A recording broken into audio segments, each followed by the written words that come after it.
Yes, hello. I am James Rowlands, and today it's the WNR515. It's WrestleMania Night 2, and we are here for NXT Stand and Deliver. But I'm not alone. I have a pleasure to be joined by the entire WNR team. Up first by my side for every WWE and AEW show, it is the fantastic Jaxie Scarlett. How's it going, Jaxie? Hello, hello. A happy night to everyone. Welcome on in and welcome to joining us for what should be another fun-filled pod filled with ridiculous predictions. I'm looking forward to it. I hope you guys are too. Yeah, well, I mean, we went on quite a journey 24 hours ago, didn't we? So it's great to be kind of Yeah. back, and I'm pleased you are back in. Did you enjoy night one? You know, did it live up to your expectations? Yeah, it was a lot of fun. I think there was definitely sort of key moments that we'll go into greater discussion at some point of where there was like sort of like more highs and lows in places that I didn't expect. So it was definitely an interesting one, really entertaining. Some great matches came out of night one. So eager to see what's going to come of night two. You're right. Next, our resident NXT expert and New Japan demigod. It is Monty. How's it going, man? We're finally here. It is Trick versus Mello. Yeah, man. Excited to be back, like you guys mentioned.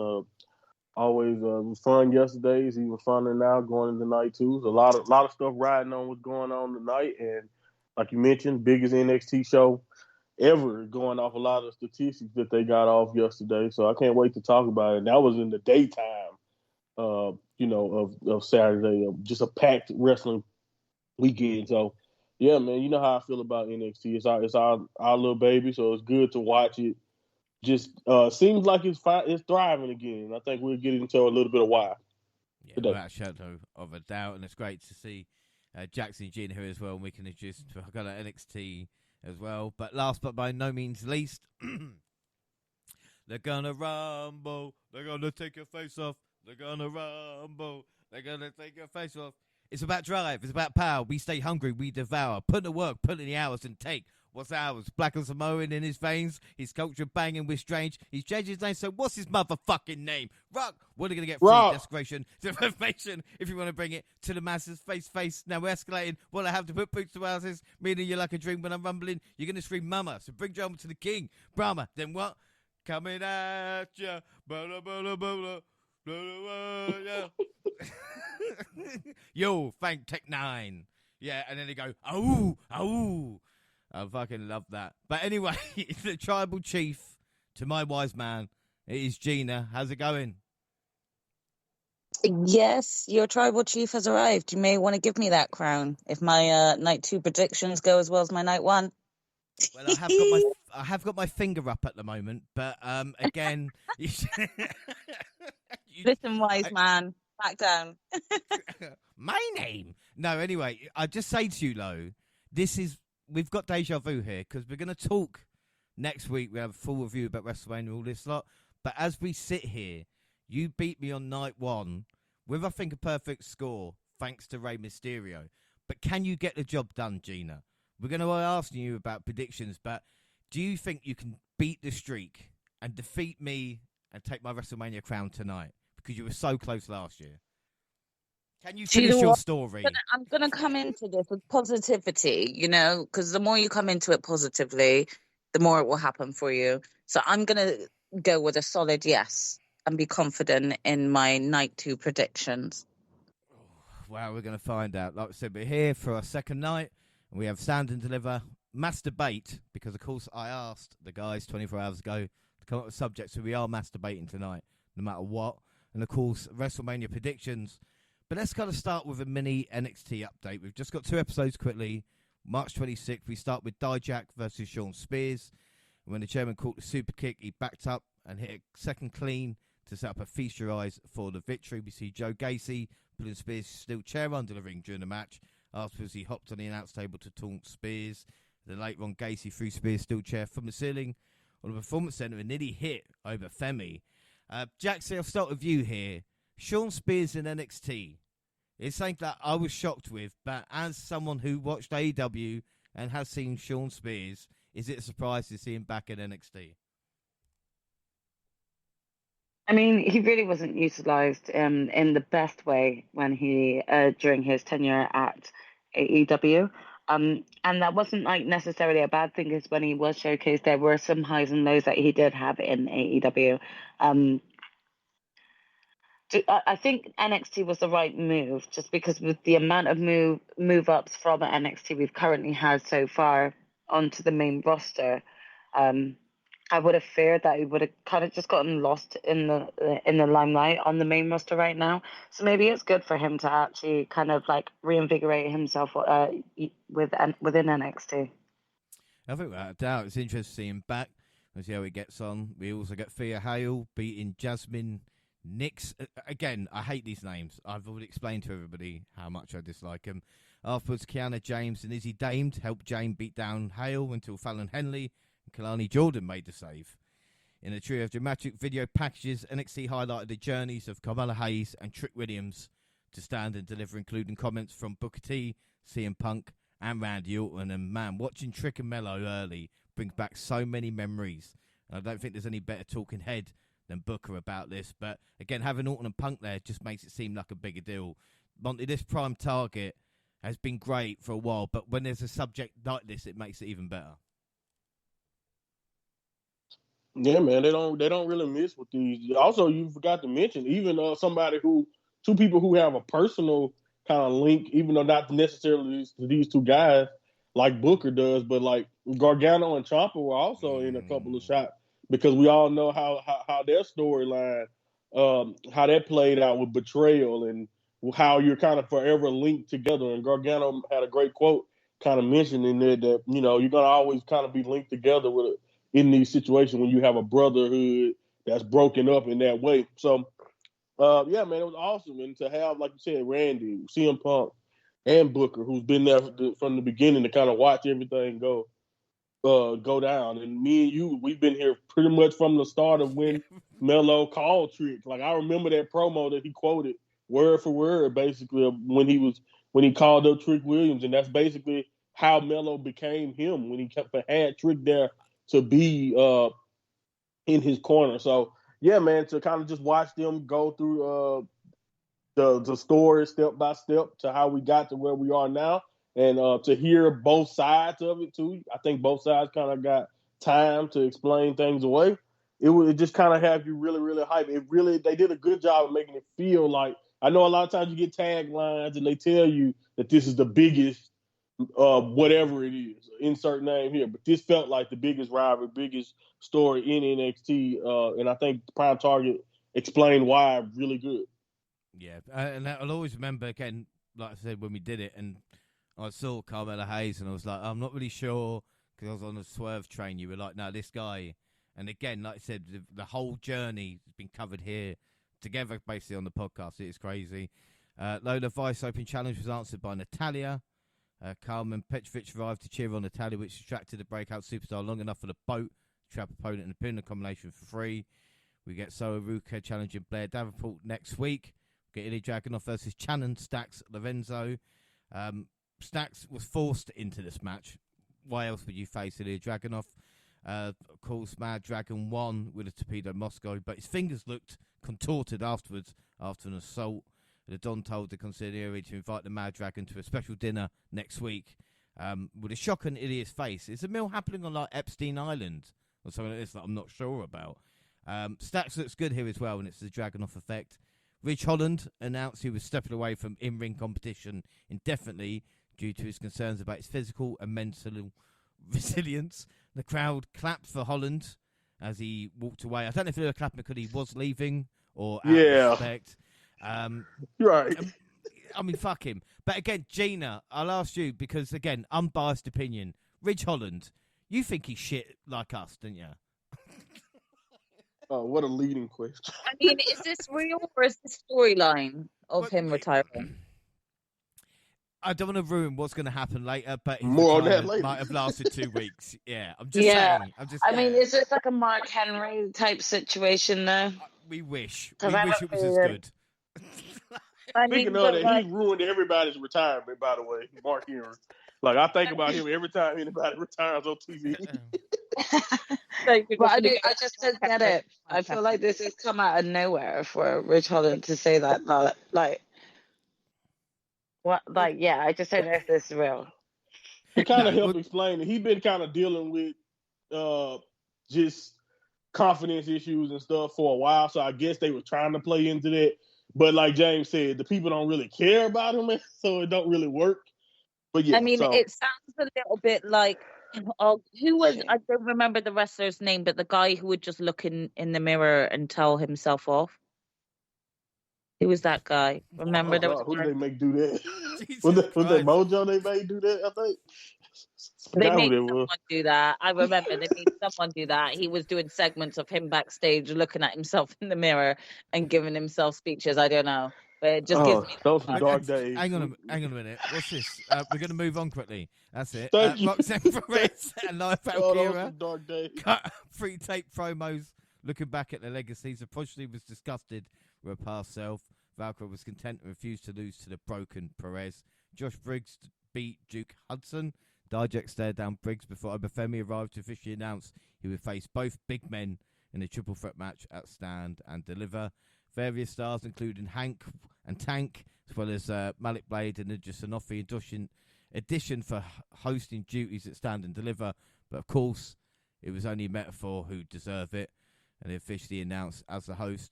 We saw Luke Gallows and Carl Anderson told the Wolf Dogs backstage to get the job done tonight. So it'll be a traditional tag title match at Stand and Deliver. Bronny's really funny, but again, Jaxie, I ask you, the Good Brothers haven't been doing much on the main roster, so to come down to NXT kind of makes a little bit more sense, doesn't it? Because they got to do something. Yeah, I mean, at this point, the only time you really see them is either if Me Tim's got a match and they kind of come out at the very beginning, you know, sort of in support of her, or they're in a backstage segment where they're really kind of just sort of like in the background. So it does make sense to actually, if you want to utilize them, to bring them to NXT. Without doubt. Well, we get tag team qualifier, the Wolf Dogs versus Alpha Academy. They took a double powerbomb on notice through the announce table, but the Wolf Dogs managed to isolate Cesaro. Baron Corbin powerbomb into a bomb breaker spear, won it. And of course, we got WrestleMania 9 callback as well. After LWOC and Nathan Fraser, and Axiom arrived to start a brawl head of the number contendership match next week. But again, Monty, we've spoken about it.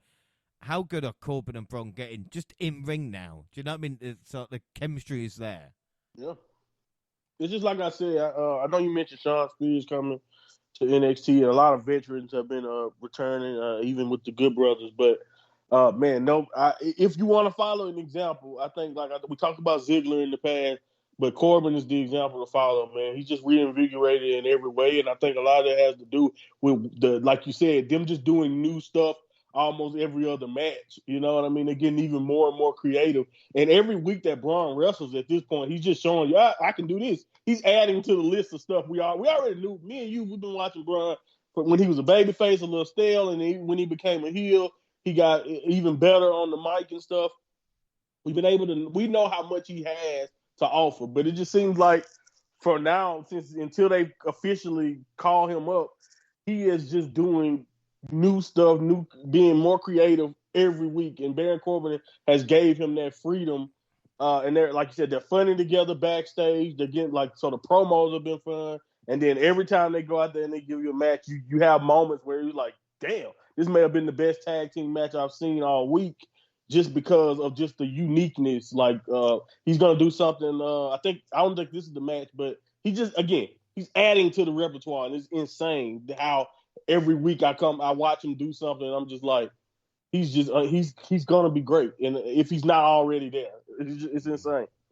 Well, this is the weird thing, and again, like we said, when we do this as a team, and kind of we usually send each other stuff as well, and rather than being like a normal wrestling fan of telling the other to fuck off or this company's better than the other, we will watch certain things. And Monty, you mentioned NXT Level Up, which again is on the network, but it was Javon Evans versus Scripps. 19-year-old young OG calls himself. I'm glad you made me watch this because again, good, ain't he? Oh my fuck! Again, it's I don't want to just be like, oh, Kofi Kingston, or do you know what I mean? That kind of mold. Yeah. But do you know what I mean? It just he has it, as in I don't know. It's like I agree. For someone so young, for someone 19, he already has, like you said, that thing that draws you to look at him. You know, he has a unique build. You know, he can high fly, but he's not like a small or someone that you can see being held down by some limitation because of his height and all that. Like he has a package where I'm like, depending on how they want to groom him along the way in the WWE system, he can be really great. And again, you can already, the fact that I can already see those flashes on Level Up just has me so excited because yeah, man, he has the potential, and it's just good. I can't wait to see what WWE decides to do with him as he grows and how they promos, storylines. What do they give him going forward? But man, you can just kind of see it just in that match. That wasn't even that long, but it don't take long for him to leave an impression. Right now, and the last NXT number contendership. Gallows and Anderson versus LWO versus Fraser and Axiom. In a chaotic match, it was Fraser and Axiom refused to slow down. Eventually found a perfect opportunity. Fraser hit a 450 splash on Wild to win. Kenny Kincaid interviewed the winners who promised to pull off the craziest offense that Stand and Deliver. I'm pleased, obviously, because these two deserve a moment. Also, if there's anything like their Dusty Cup match, I think we might have a match of the year coming at Stand and Deliver. Because these four, you know what I mean? It just works. Yeah, man, and for two teams that I guess are not like to the point where they have a name or anything when it comes to these four, they, like you said, they have amazing chemistry. The same thing I said about Breaker and Braun, as far as Baron and Breaker coming together and being creative and doing something different every time you see them. Like Axiom, me and you again, and Axiom and Fraser, a similar fate. For them, like they get more and more creative. Their styles mesh together perfectly, and yeah, man, I think like you mentioned, they have a chance to do something really special. Yeah, I think without doubt, really, really good stuff. Good brothers can't catch a break. We get Fallon Henley versus JC Jane, with Fallon Henley dominating this match with a physical offense. However, Kiana James and Izzy Dame attacked Thea Hale and Kalani Jordan, and Henley tried to save them. She returned to the ring and ran into JC running knee strike that took the 3 count. Jane and her crew gloated backstage. Hale followed, begging Ava to let her at Jane, and Ava booked a 6-woman tag match for Stand and Deliver. Hale was wearing a full cowgirl attire, actually, complete with a hat that was nearly too big for her. But the women in NXT a bit like rabbits, because there's 5 ringside for this. And then speaking of which, we've got Ariana Grace wanted Georgina, but got Ren Sinclair. Ren brought the fight to Grace, who stole pinfall with her hands on the ropes. Booker did compare Grace to his wife Shamel as a beauty queen who could become scary when ready to fight. Right. Careful, Booker, or Grace might have more than a handprint on her. I mean, Jaxie, is that a good idea for Booker to be looking at this young talent and going, oh, it's like a younger version of my wife? Yeah, I mean, that's kind of a creepy comment to have. I'm kind of glad I didn't actually hear that myself because I haven't watched this, because I would have actually questioned why even say that. Maybe that's a comment best left through in your own head, you know? Well, I'll see what happens when he gets Spot home. On, though, but I got you. Spot on. They both did beauty pageants. I get it. Well, we get Lola Vice beating Colin Petrovic for the sharpshooter. Good work, Natty. You're meant to be helping. You see, you don't have the person you're managing lose to the finishing move of yourself. Doesn't work out. And Blair Davenport, a name I know, yes, versus Sarah Ruka. Ruka reversed a short arm knee strike into a small package for a surprise 3 count. Elsewhere, Lexis King beat Von Wagner. NXT showed video packages for Josh Briggs and Dijak, which Femi watched. Well, he definitely watched the Dijak one. Not sure about the Briggs. And then Supernova Sessions. Lyra refused to take Roxanne Perez's complaints seriously. She frustrated Roxanne, but Rox threw a punch. Monty, it was on the money as it was. I mean, I know Lyra put her through the table, which was really small. But again, that punch was on the money. And Metaphor, and especially Noam Dar, was having a time of his life just watching. Yeah, just ad-libbing, man. Yeah, this segment was cool. Nice way to, like you said, lead us to the title match. That punch was spot on, but it don't matter if you're not ready for the kick in response, because Lyra spin kicked her real fast. So yeah, man. Just the one thing about it, I think you kind of just mentioned. I know you glossed over a lot of names there, and I know you don't like them. But if it's one thing I give Shawn Michaels, not him, you don't like him, but you don't like a lot of those names. That's What not I'm a new saying name, is it? Like, I've right. heard of No, that that's not a before. new one, right? Yeah. Right. Tag team But Shawn no, and Michaels. Shawn, and we'll talk about this in a second with something that's going to be announced. But Shawn has, if you're in that performance center and you're a woman, Shawn is going to get you on television. And like I thought Triple H was really into trying to book women and start like making women a focal point. But like it's to the point now that where the women's division itself is just swamping the divisions of the men's. Like when you think about North American and think about how deep the women's division is when you just think about I understand like that having point, different right? characters. I understand that point, but Gina, I'll ask you this: there's sometimes too much women's wrestling. I mean, we don't want to go from Dynamite for one match to like something like 4 or 5 matches every 2 hours. I mean, that's ridiculous, surely. I mean, if they're going to do a female-only special event, great, good on them. But I don't think. I think I'm quite content, even being a female fan of wrestling. I'm quite content, like if they want to do female match, male match, female match, male match, I wouldn't mind that. I think like if it's all women's wrestling, then I'd think, well, okay, I may as well watch Stardom then, because that's what I was looking for. But yeah, I mean, I wouldn't necessarily say there's too much women's wrestling, because at this moment in time, in some way, it's hard for them to get up on that platform. But I also think, yeah, if I wanted to watch all women's wrestling, then I would be doing Stardom as well or something, So. Well, we move on with Obafemi versus Joe Gacy, with Sean Spears blasting Joe Gacy with steel chair during his entrance. Question whether he was laughing now. Gacy still wanted to fight, but he was against Obafemi, who I think the correct term is fucked him up, as the referee called off the match. Afterwards, Femi confronted both Briggs and Dijak backstage.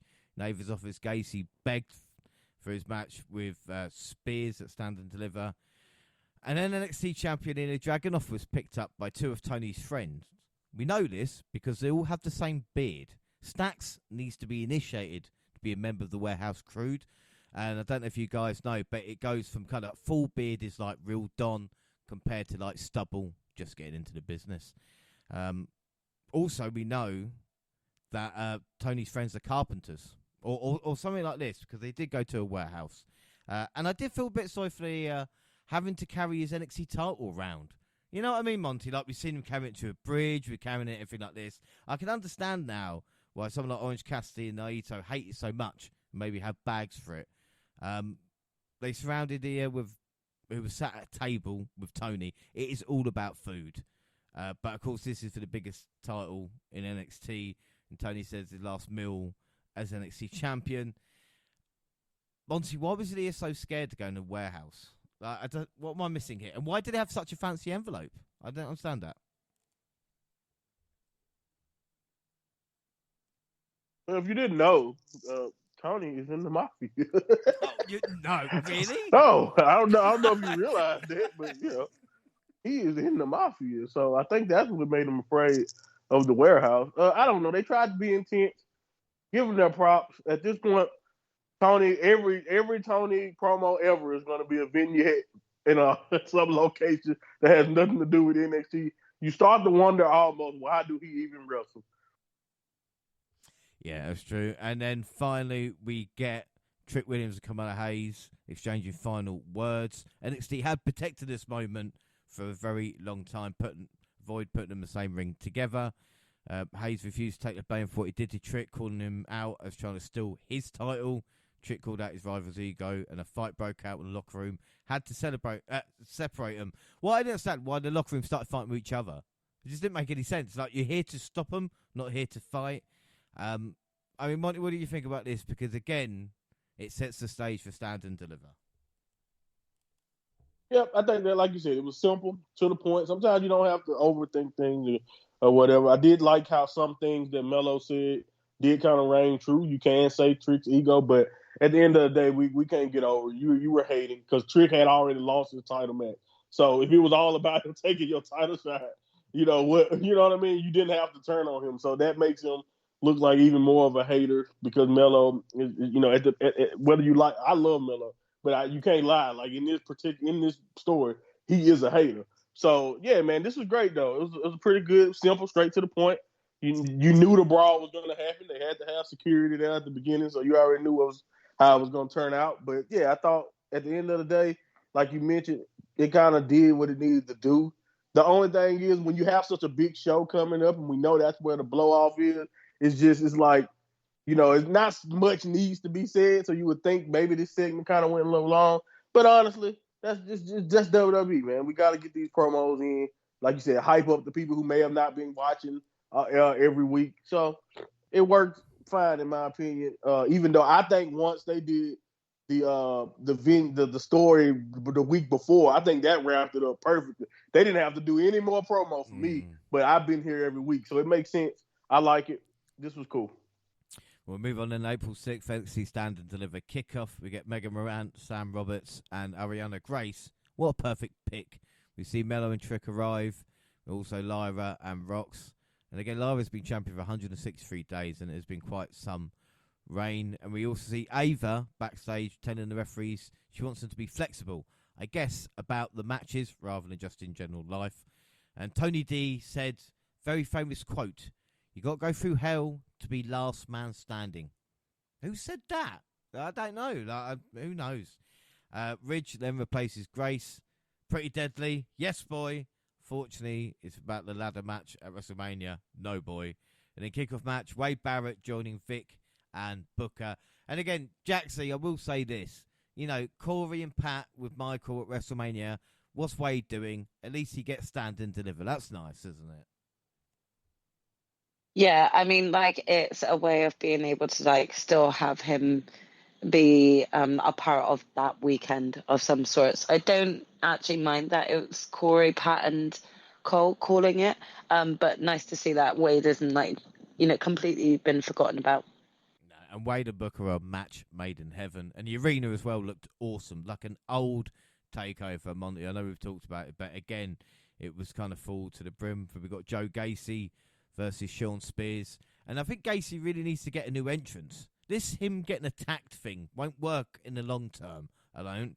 This time Ridge, this chair has more personality. Holland attacked him. Spears hit a pedigree for just 2. Gacy tried to respond with the upside down, but Spears blocked it with a knee to the back. Another little back and forth to little reaction, really, and Gacy hit the upside down for the victory. Monty, I mean, what are your thoughts on this? Because we wondered how they would use Spears in NXT, and he's not off to the best start. Yeah, I thought it was good. I figured the whole entire story with man, I can't even. We just talked about him, and I'm blanking on Ridge's name, but anyway, yeah. So I knew the story with Ridge that Sean tried to tell would probably end up with Ridge joining him, even though to be honest, the way they executed this, I don't even know if that's the case. Because again, I thought Ridge, come on, man, don't hit him with the chair before the match. If you actually want to help Sean, if that was even your goal, what was his goal, James? Did you know that? That's probably that's the most perplexing part about the match to me, was whatever Ridge's goal was. But anyway, besides that, the match itself was cool. I didn't mind it. I thought the energy was in the arena was good. I'm with you though when it comes to Spears. I think we all kind of figured since he was new, he was returning. They would try to give him a big victory to get him on the right track. But I kind of forgot that Spears at this stage of his career is probably going to be putting over talent. And I'm not going to act like Gacy don't deserve it. We talk about this all the time. We talk about with this stuff with Dijak. That was some good stuff. So you kind of want Gacy. I don't mind Gacy winning because Gacy is kind of. He's almost the polar opposite of what we probably thought about him this time last year or whatever with the Dyad, I guess was the name of the group, right? So, yeah, he's been doing good, so I don't mind Gacy getting the victory. It was a solid showcase for Gacy. But, yeah, kind of disappointing if you thought Spears was going to do big things in his return. But other than that, I thought this was fine. And, Spears putting over a young talent, that might be his role. He may be in the Apollo Crews role, James. You know what Apollo had going on. What would you give it out of 5 if you're going to score it? 3.5. I thought it was solid. Good stuff. Wasn't too bad to me. They wasn't really trying to have a classic or anything, but I thought it was a good back and forth contest. Yeah, I go through the quarter. Booker was shocked. Again, it was a fine match. So this is Spears' first NXT PLE or takeover since NXT takeover Orlando. I'll tell you how far back that was. Drew McIntyre was in the crowd that night, ready to be debuted into NXT. Predictions, well, the WNR Prediction League. This is after AW Revolution. Bonus League. Monty out in front with 16. Gina on 10. I'm on 9. Jaxie on 6. WWE Monty on 2. I'm on 1. Jaxie Gina on 0. And AW, I'm on 1. The rest on 0. Of course, we're not counting WrestleMania Night 1 or Night 2 yet. We all went Gacy, and we all got 0 points. I mean, Gina, that's a great way to start, isn't it? You know, like starting on 0. What a way to start WrestleMania weekend. Yeah, I went to Sean Spears. I went Sean Spears. Oh, so yeah, we all went Spears. We all got it wrong. We all got it wrong. And he lost. He lost. Spears Yeah. lost. So Yeah, I'm going to say, no, you got no sorry, point. you said You get I wanted nothing. to make You said sure. Gacy. I might have said You said Gacy. I'm Gacy. surprised you're listening. Yeah. I'm Well, we all lost then. We Fuck all yeah, sake. lost. we're all losers. I Yeah, think good that's job, the only Will. thing that got me through this, to be honest. Well, we see the main show start with Metaphor presenting us with the matches ahead. I was starting to think WWE had shares in Tony D's restaurant, but then Metaphor became Chase U. Then they made good use of an ambulance. Then in Dijak's dungeon. Then in the barbershop. I mean, Monty, this was excellent, and Lash shone through as well in this. Yeah, man. I was like you said, without the Heritage Cup being on the card and Noam Dar kind of moving on, you was kind of wondering what Metaphor would be doing. But I think they did. They utilized them really very well. And for someone like us who've been watching week to week, it was kind of cool to get those references of where they was at these different locations. Because we all know NXT happened pretty much in one location, but to have all these different little layers assigned to that one area is pretty cool. So it was cool to see Metaphor have fun with it. You're right, that. We'll move on then to the NXT Tag Team Championships. Wolf Dogs versus Nathan Frazier and Axiom. And Frazier and Axiom start the fight fast, diving onto Bron and Baron at ringside. And while they hit fast and hard, the Wolf Dogs refused to go down. Axiom almost stole the win with a surprise golden ratio to Breaker. Frazier and Axiom again got close for a Spanish Fly and Phoenix Splash. Corbin pulled out a shocking diving splash, perhaps the first of his career, and then set up a vicious spear on Nathan Frazier by Bron Breakker to retain the tag team titles. But, I mean, Monty, that's what we talked about with these two teams. They might not, or especially Axiom Frazier, might not have like an official name. We might not have official tag team attires, but this was good shit. Mm-hmm. Yeah, man. It cooked like I thought it would cook. Even if the outcome for me was not what I was expecting, I will say it was really a fun contest, man. It was it just again like those guys. I don't understand how Breaker and two guys. Again, we can go back to watching Braun from the beginning. Did you see Baron Corbin being the perfect tag team partner for a guy like Breaker? No, nobody saw that. But the energy and just the way Baron Corbin is wrestling at this point, the crowd being into everything they did. Did you hear that pop when Baron got on the top rope? Like, the people were just excited. Like, oh my God, Baron is gonna dive. And even though it wasn't a pretty splash, the fact that he's even trying it. 2018 Baron Corbin would never try anything that creative or you know what I mean? He had shackles on him. At least that's what it feels like, because that's how much fun he seems to be having now. And again, go ahead. No, I said the sequence from the Frankenstein, and again, someone might need to say to Bron, calm down, because even no the cut hands, off the top, bro. It's it's physics, sorry. But again, like you said, the Frankenstein from the top, and then the end, it's like, wow, man, this is great. Yeah, man. They are way better than I ever could imagine. To the point to where I think they kind of factored in the decision I made on what I thought would happen. Because again, I'm still thinking Breaker's prime for the main roster, which we all know he is. But again, I don't know, man. They could bring this to the tag division and the main roster.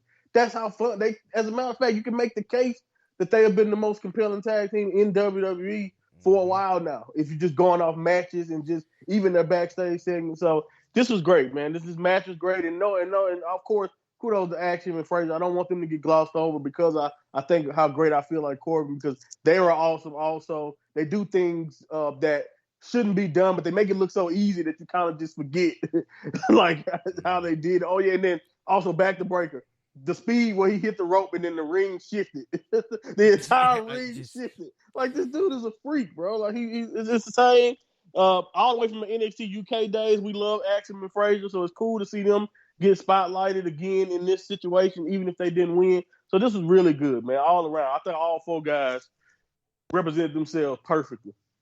Yeah, I mean, like I said, what did you give it out of 5? Because I gave it 4 3/4, but I was like, this is an excellent way to start. And again, I might give it more, man. Just because. Yeah, I gave it 4.5, man. It was really good, and you're right. Maybe you probably could go higher. Like, it was my personal connections. Do you know what I mean? It's like, seeing these 4 guys, you know what I mean, after everything they've kind of gone through themselves. And again, I changed my prediction because I was originally going to go Axiom and Frazier as well, but for a little bit, fun. For a little bit of difference. Switch back. So it means predictions, we all went Wolf Dogs, apart from Monty. So it means that Jackson and Gina, who haven't even bothered to watch the show, Monty, are beating you right now. How does that feel, Monty? Yeah. How does that feel? I don't take it too personal. I really don't. The match was great. It is, like I said, once I make my picks, it's all about having fun for me. So, yeah, man, if the match was shit, then I'd probably throw a fit right now. We saw Metaphor backstage. It was just a guess, to be fair. It's just a guess, to be fair. We saw Metaphor send Ora Mensah to interview Obafemi, and Oba stormed past Mensah, smashed him in the head. Knuckles was in the crowd. I got confused, Monty. Is he the newest signing? Are we going to see him in NXT in a couple of weeks? Right, Knuckles. Oh, man, I don't think they want that smoke. No, I was going to say, Jesus Christ. And then, by the way, his show was just promoted everywhere. They made sure you realize. How hard did those guys work in between matches to put every poster down, every little thing up? You know what I mean? Right. Fair play to the props department. North American Championship next even. Obafemi versus Josh Briggs versus Dijak. Now, Jackson Jr., again, if there's one thing you have to watch from Stand Deliver, in my mind, is this match. Because from the start, we knew this would be special. Because we see Dijak and Josh Briggs like teaming up against Obafemi, and Oba just throwing them around. These 260-plus pound men, like they were, I don't know, bags of sugar. It was crazy. In the wildest spot of the match, Briggs chokes. It reminded me, Monty, of when the Undertaker chokeslammed Shane McMahon like through the announce table. That was Briggs literally chokeslammed Dijak off the top rope onto Obafemi, who was sitting on a commentary chair. Was just incredible. Oh my goodness! And the fact that everybody was all right after that, I was shocked because I thought like somebody has to be hurt. Briggs nearly got the win off a top rope clothesline, but Dijak got his foot on the second rope. Dijak responded with a near win on Briggs after his discus boot and Canadian Destroyer. Yeah, that's right. Dijak hit Briggs with a Canadian Destroyer. Femi lifted Dijak and Briggs on his shoulders and planted both men. I mean, Dijak barely saved it, but I mean, Jesus Christ, it was unbelievable. Dijak hit the discus big boot and 2 feature highs on Femi, but Briggs pulled the referee out before the count. Oba was out through the barricade. Hard Justice responded with feature eyes on Briggs, only for Femi to return by choke-bombing Dijak onto Briggs for the pinfall victory. I mean, my God, Monty. I mean, I should have known when Obafemi walked like that to the ring, he meant business. But, my God, what a fucking match. Man, Obafemi is going to be the man. It's going to be hard to stop that, man. Everybody, the tagline I want to say for anybody who want to go watch this and go back and watch this, but and you may not believe it when you listen to what happened. Everybody in this match is over 6 foot or around 6'6". I think one of them is 6'7". Yeah. Everybody else, like, they're 6'6", like you said, over 280. I think Oba is 300 some pounds, which is insane. So yeah, man, these are big guys doing stuff that you just can't imagine. You would think these matches would be like slow and all that, but no, these guys were going at it. This is one of the best matches. We'll see. I will see how night 2 turn out, but like it's already in my top 2, top 3 of best matches I've seen so far this weekend, and there's been a lot of wrestling, so we'll see how it goes. But these guys, it was absolutely insane. Dijak, again, I don't think Dijak can do no wrong. Like honestly, put him in there with anybody. I don't care who it is. And Dijak is going to make it fun. And like I said, that's the thing that made me want to pick him. But again, I know my history. And I love how they kind of played into that. Because Dijak came the closest out of anybody a couple times of winning. I think they did a ref spot where they pulled the ref out. I thought Dijak won. And then that spot, the camera work at the end, James, when Dijak is pinning Briggs in the middle of the ring. And then here comes Oba choking, and, like, slaps that hand on him and just, oh my goodness. But like, it seemed like Briggs' so moonsault on like the near fall with Dijak. It's like Yeah. stuff about this match that we're not talking about, which is incredible. It's like if there was a battle of meat that you thought it looked like, it was. This is what I thought like Goldberg Lesnar would look at like WrestleMania 20. Would look like. Yeah, do you know what I mean? This is what we got. Yeah. It was insane. Like I can't believe it. These guys, and I know, James, this is what I really want to ask you after this match. This ain't just a Dijak effect. You gotta have some type of respect for Briggs now, at least a little bit. No, man. Briggs, right? I put Briggs will make it with that fire. Yeah, Briggs will be okay. A little bit of personality, man. Right. I mean, even Dijak, I loved a bit at the end as well. After the fall, where Dijak just grabbed Briggs' hand as in like, you're one of us now. Do you know what I mean? Right. Like, oh my goodness. Like everybody in this match has a chance to be big stars, like you said, give or take a couple things, like you said, personality or whatever. I don't know, man. Dijak deserves the world. I'm beating this drum, James. I know it might not make sense because he loses a lot, but Dijak might need to be the one to take Dragunov out, man. I don't know how. I don't know how he wins. No, it's got to be. But Dijak, man. Trick for that, but I wouldn't be surprised if Dijak. Of course, Trick. Yeah, if it's not Trick, like Dijak is right there, man. That's all. Well, Dijak. Yeah, you're right. We got a lot of contenders. This is Dijak's now that I think about attempt at the title. He got to win something, right? No, that's what I'm saying. But every one of the 6 have been fantastic matches. Fantastic. Like, I remember the chair spot, I think, against Keith Lee. Do you know what I mean? Like, right. He's been doing this. But it was all-time feud, by the way. Him and Keith. It was quite funny because Obafemi threw like the Spanish announce chair, and then the announcer had to stand for the rest of it because he was just too scared to go and get it. These 3 shouldn't be able to do this. Like, do you know what I mean? It was like it's a 5 for me, Monty. If you can't tell, I give it a 5. Yeah, it was fun. Unbelievable. Predictions: we all went Oba. So it means Monty won the rest from 2. Metaphor tried to get a word from Thea. It didn't help the situation because Dar almost got his arm broken by Hale for question there. And then we get Thea Hale, Fallon Henley, and Kalani Jordan versus JC Jane and Kiana James and Izzy Dame. Jane was dressed toxically. A really fast-paced start. Jane threw Riley Osborne in the way of Hale, sentenced off the apron. Jordan was worked onto Henley, got the tag. Kiana pulled out a picture-perfect Spanish fly for a near fall. Things broke down. Thea Hale finally got Jace Jane alone for a one-sided battle. Izzy Dame saved Jane, only to walk into a Kimura lock that forced a submission. Monty, this is the story that hasn't had a point. But again, it's nice to see the women featured on the PLE. Yeah, it's like I said, man. Sean's going to give you a spotlight, and he's going to give you a chance to go out there and get better. And I think that's the one thing I said, even for the women that we don't necessarily know that well yet, it's cool for them to be in this position and get a chance to showcase what they can do in front of that crowd. So, to stand and deliver the biggest NXT show.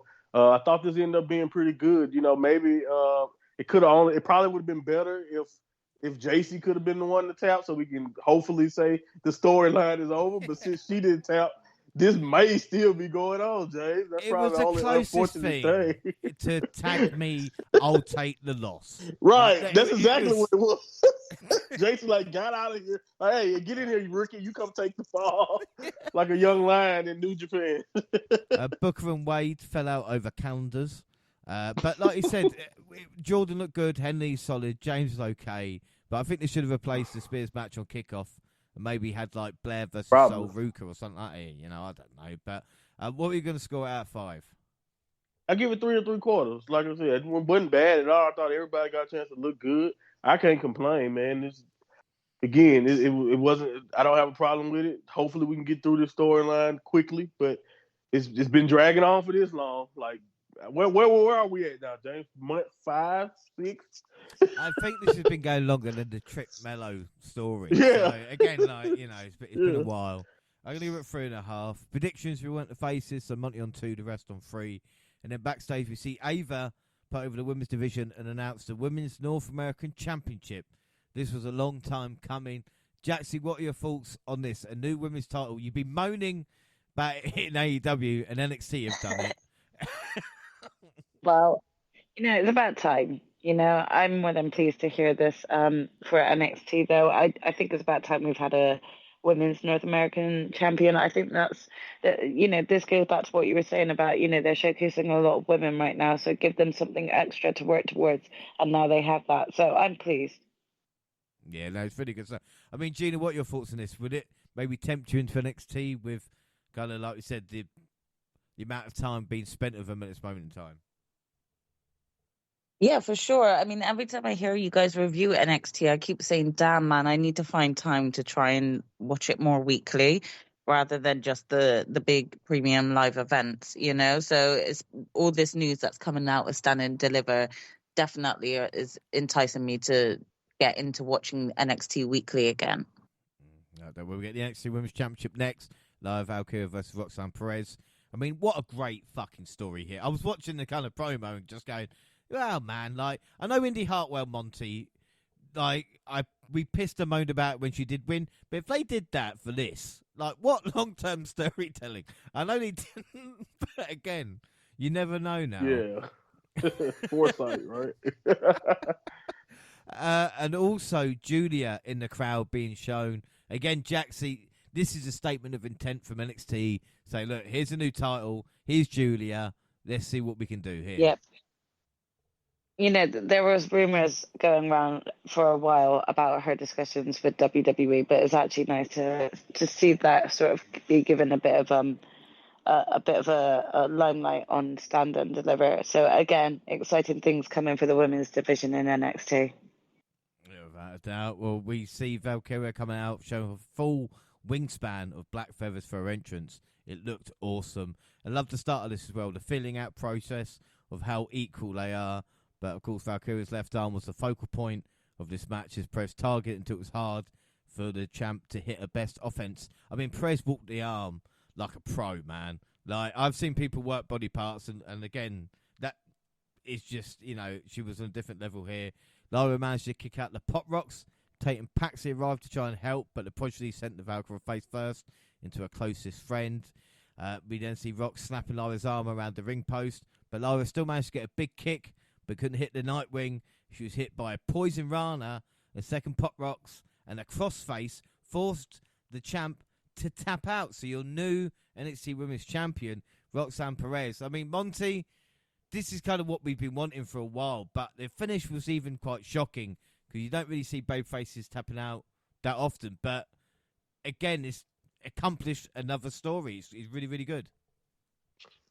Yeah, man. Yeah. I think, again, this is, like you said, kudos to Roxanne on the work that she's done as a heel. I've been hearing rumors that the people in higher-ups and around WWE on the main roster are really impressed with everything she's done every time she showed up so far. And so I was really worried. I was like, man, if she loses, I guess that means she's getting called up. But, I thought that she didn't need it yet because I wanted to see, kind of like with Braun, how would she do as a heel long term? And I think so far she's done really, really good. It's just like we talk about with Drew McIntyre. Everything about her being a bad guy now is like very justified. It's very justified. You can make the case that, everything that, like you mentioned, it's kind of crazy. I think they kind of lucked into it, but every decision they made along this way made a perfect story for Roxanne to redeem herself, become a 2-time women's champion. The match, like I said, itself was great. We love both of these girls. It's been kind of cool to watch both of them rise up from where, like, NXT UK when it comes to Lyra her injury and then that great run, the match with Becky that got her the championship and what she's been doing ever since then, all the way now to what Roxanne has done and how she's kind of just built herself up, built up this new character. And you can kind of see, I look like I said, the work on the arm, just beautiful stuff. I looked at Punk and Orton review their Mania match from years back, and Orton went on this tirade. I know a lot of people hate when a lot of the older guys, but they're successful. Randy's successful, so I hate when some people don't like when you hear these guys tell young guys to slow down and do. Yeah, it's cool the athletic stuff that you're doing, but sometimes you just gotta take your time. This is a perfect example of a young person because Roxy is like in her early 20s, and she realized, slow down. You tell a better story in this case with the arm work. Take your time. Do it. Everything mattered. So that when she did the pop rocks that led into the crossface, into the finish, the drama and like the fact it all built up perfectly, and you can kind of hear the cathartic release of the entire arena when she made Lyra tap because they built it up perfectly and just everything made sense here. I thought this was really, really well done. And I'm really, really excited to see what this version of Roxanne can do as champion since her first reign got cut short. Yeah, and again, like you said, it's crazy to think the similarities between Bron and Roxanne being able to be a face champion, go into a kind of heel persona as well, be tag team. They really are, we call it developmental, but they really are given everything to see how they handle it. And like I said, when those two come to the main roster, they are going to be part of the main roster, barring injuries or whatever. For so long. And Lyra as well would have been a great NXT Women's Champion. And again, it's another one of those pleasant surprises where we watched NXT UK and we liked her, but we never thought maybe to get to this level. And ever since the kind of Becky Lynch and beating her, she's shown she belongs. And again, it will be interesting to see what happens to Lyra now. Maybe see a different side to her after this, So again, really good stuff all round, I'm going to give it 4 3/4. What were you going to score it? Yeah, I set it on around 4.5. I thought it was really, really good. Yeah, really good. Every match had advertisement, not only WrestleMania Night 1 and 2, but NXT as well. Like I said, we had Knuckles, we had Fallout, we had loads of shit going on. Booker applauding as well. He's not going to break a gimmick. Predictions, we all went Rock, so Monty on 3, the rest on 4. And up next, NXT Championship, Ilya Dragunov versus Tony D'Angelo. Gina, I want to ask you this question. I know you don't watch a lot of NXT, but seriously, before this match, is Tony D a legitimate threat for Ilya Dragunov? Tony D, Leah. Is there anything going for Tony D? I do know Tony D. I obviously don't watch him weekly, so for me, when the match was announced that it was going to be Ilya versus Tony, don't get me wrong, I think he's a good wrestler from what I've seen, but I truly didn't personally think there was any scope for Tony to take it off Ilya, especially with the run that he's currently having right now. I was a little bit shocked thinking, okay, well, this must just be another match to showcase how good Ilya is, because Tony will give him a good match, but I don't see him winning. That's kind of my first initial thought. Yeah, without doubt, and I think it's the same all round, but we'll see if Tony D can step up. He had a Sopranos-like opening, and he was not shy about attacking the bandage right fingers at Ilya either. However, the Mad Dragon was too tough to stay down, pushing the Don to work from underneath. Channon stacks Lorenzo, who's got the weirdest relationship ever in wrestling. That's with Tony D. He handed him brass knuckles, but the Don refused them. So, Monty, let me get this right. The Don doesn't mind kidnapping, putting him in the back of the car and leaving him in the middle of nowhere, but he won't use the brass nuts or anything like that to actually win the championship. Can I just check? Worst mob boss ever. Right, good. Like, literally, worst mob boss ever. Stacks and them are going to kick his ass out if he keep doing stuff like that. Tony's like, it don't make sense. Yeah, and he said, I don't want to pull it. I don't want to. You've got to, Tony. You're like, no, I don't want to kill him. Like, Dragunov kissed Tony D, seemingly calling the end of the match, which broke open the Don from a major comeback. But it wasn't to be, as the Mad Dragon sent the Don through the announce table with an H-bomb and then hit a dive and senton. But showing Tony D's toughness, he kicked out. But to be fair, in a fair fight, Tony D was not good enough to topple Dragunov, who won with a Torpedo Moscow and the diving H-bomb. But the two men shook hands afterwards with mutual respect. And Monty, Ilya Dragunov cannot have a bad match. That's what I got. No, from he this. can't. That, you know what? But I'm gonna take the opposite angle. Like, I'm glad you said that, because I can speak. This is another day in the office for Dragunov, man. This is just another day doing his job, because he's just that damn good. Trust me, I came away from that match just like, oh my god, like Dragunov, like he can just add intensity somewhere where you just didn't think that was even possible. But I came away impressed with Tony D. Like, I have to be honest with you. As much as I hate the gimmick stuff, the throws, some of the just the smart in-ring work, the suplexes, and just like the way Dragunov, and of course a lot of that has a lot to do with what Dragunov can do as a seller. He's just so emotive. He's really great at it. But I do not think Tony D was just part of the Dragunov effect here. This was really, really a good match. And when I went back and I watched it again, besides the live feed of me watching it, I went back and I checked it out again, and I was like, this match is very good. And they had those people going wild, which is pretty. Like, again, we talked about this bill. You didn't think it's a reason why it's not the last match, even though it's the NXT Championship. You know what I mean? It just, no one had that belief in Tony D. But the fact that he gave off the perfect, he became a good counterpart, in my opinion, to Dragunov. And he didn't look like he got wrestled circles around like maybe I was expecting going into it. And maybe that was just me having low expectations from him coming in. And then I watch him, I'm like, you know what?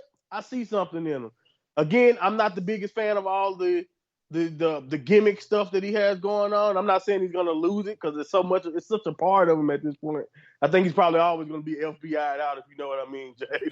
But I came away really impressed with him. And I think not only does that say how good Dragunov is for putting him in a situation where I can be like, you know what, you made Tony D look awesome. But I kind of expect that from Dragunov. So at some point, you got to be like, wow, this kid actually has something. I see why he wastes so much of our time with I see why they do this a little bit. I get it. So yeah, I came away really impressed. Maybe I had low expectations coming in, but this was damn good, bro. We all had low expectations. Don't get me wrong. But this was damn good. Biggest match. I know he'd face Ciampa, but to see his development, and like I said, watching Nia smash is a joy. But I mean, Jaxie, I'll ask you this, because again, you know, like I said, maybe not watching week in, week out, but has there been another wrestler, maybe, you know, Gunther of Walter, as we know him, coming up now, like Ilya Dragunov, that it's just, when he comes up to the main roster, it's going to change the main roster, isn't it? Do you know what I mean? Like, that's how impactful he can be. I mean, you know, even from what you guys have said about the match itself, it seems to me that we just really have a very great young roster that is eager and keen to sort of make it, you know. There's never been so much, you know, diversity right now within a developmental based brand. So it's very exciting to hear of, like, you know, these new up and coming talents like actually being given the platform to showcase what they can do, and hopefully with honing their skill within NXT, we'll see them on the main roster soon. Yeah, without doubt. Monty, what would you score this matchup?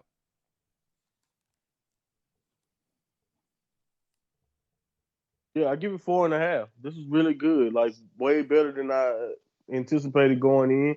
The energy was perfect. The depths at which Dragunov had to go to defeat him was perfect too. They left it all out there, and I think that's all I can ask. And like you mentioned, I'm glad you remind me of that match with Ciampa. He's came miles away from where he was in that match with Ciampa. So kudos to both guys, man. The predictions we weren't earlier, so it means Monty's on 4, the rest on 5. Backstage, Tatum tries to make Lyra feel better, but she acted like a dick. NXT had a hype video for Javon Evans ahead of his Tuesday debut. Gosh, I wish we had some background information on him. Oh, look.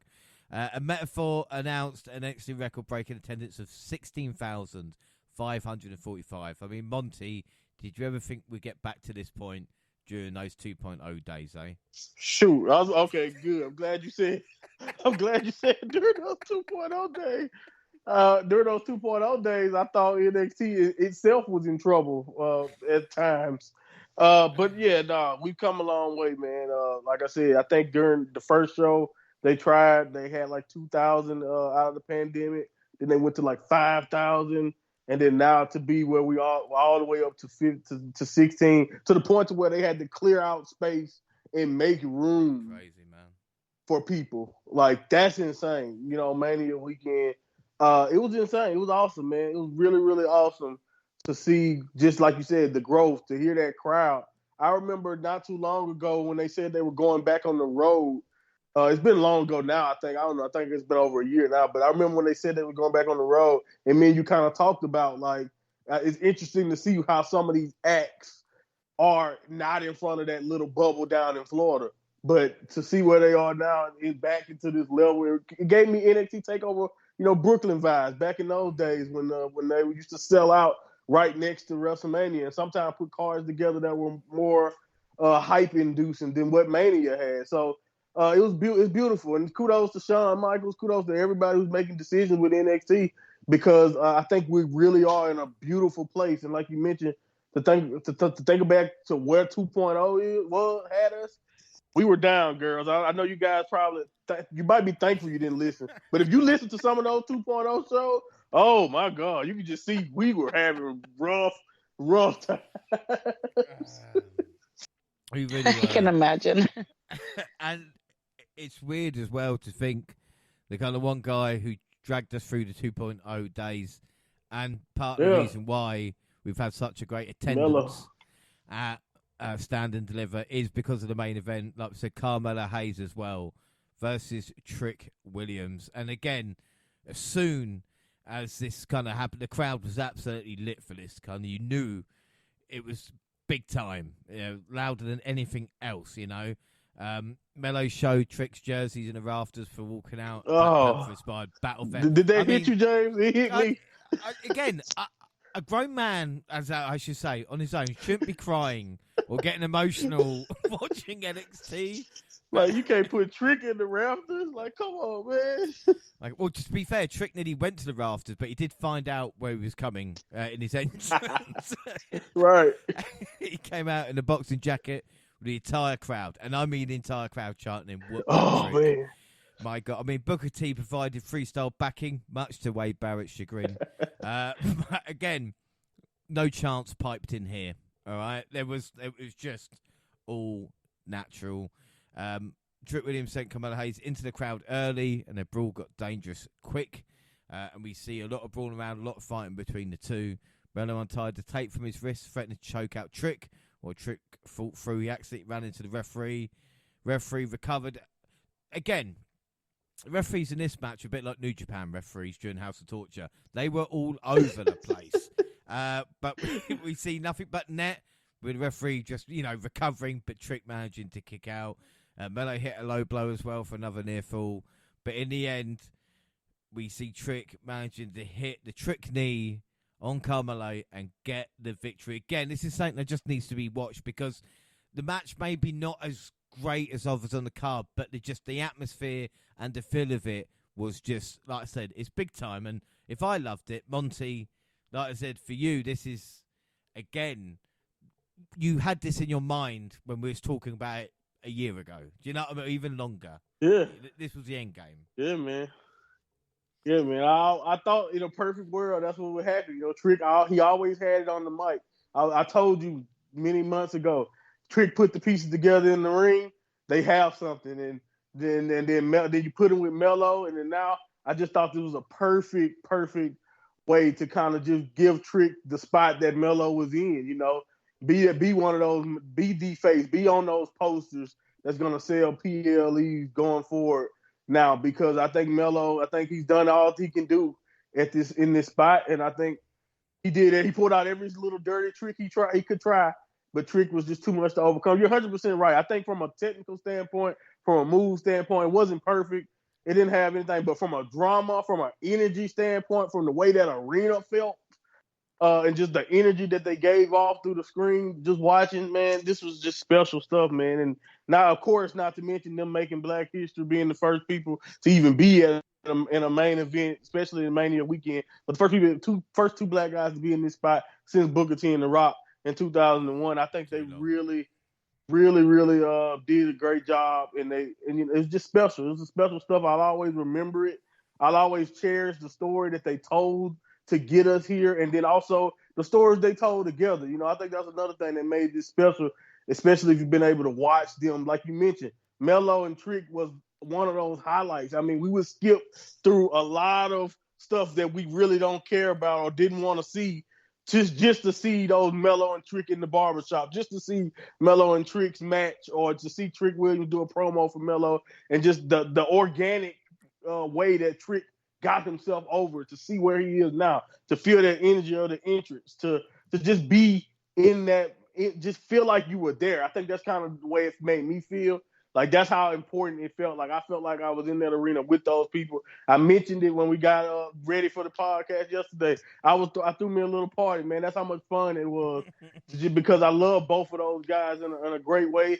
And I think the beauty of it, this won't be the last. I think they have a chance to where this could be even better down the line on the main roster, whether they're against each other, whether they're teaming up in the future. Like, that's the type of groundwork they've laid, kind of like what we talk about with Ciampa and Gargano. Yeah. But I think if these guys can be together, the stars. Yeah, if DIY can get back together after what happened then Trick Melo could definitely get back. Yeah, exactly.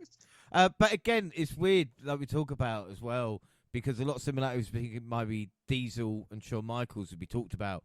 But unlike WrestleMania 11, Melo wasn't trying to blow Trick up, so they actually kind of worked together. They worked together. Yeah. I think the only thing, though, I would say about Trick, maybe, and again, it's something I said about Yota Tsuji, is maybe showing a bit of a nasty side if he wants to take it to that next level. But at the moment, he doesn't, because the crowd are invested, and again, this is so organic that it's not been told to. It's everybody as well, and that's what is wonderful at this moment about Trick Williams. I agree. I think, like you mentioned, if he's going to be that guy to beat Dragunov is going to have to push him to that level, to where he wants to cause people pain, kind of similar to the way we know Dragunov likes to endure and also cause pain. So I think Dragunov might be the guy to get that mean streak out of him, but we'll see. We'll see what happens. I agree. That's probably the only thing I kind of didn't like from this match. I thought it was a great match, and I thought Carmelo did a great job of making Trick Williams have to overcome a lot. But I definitely was hoping that they started off a little bit more brutal, because especially from Trick's point of view, just start off a little bit more hot and give off the energy that you really want to hurt Melo for what he did to you. That may be the only thing missing, but, again, I feel like they'll be able to tell this story in different ways again down the line.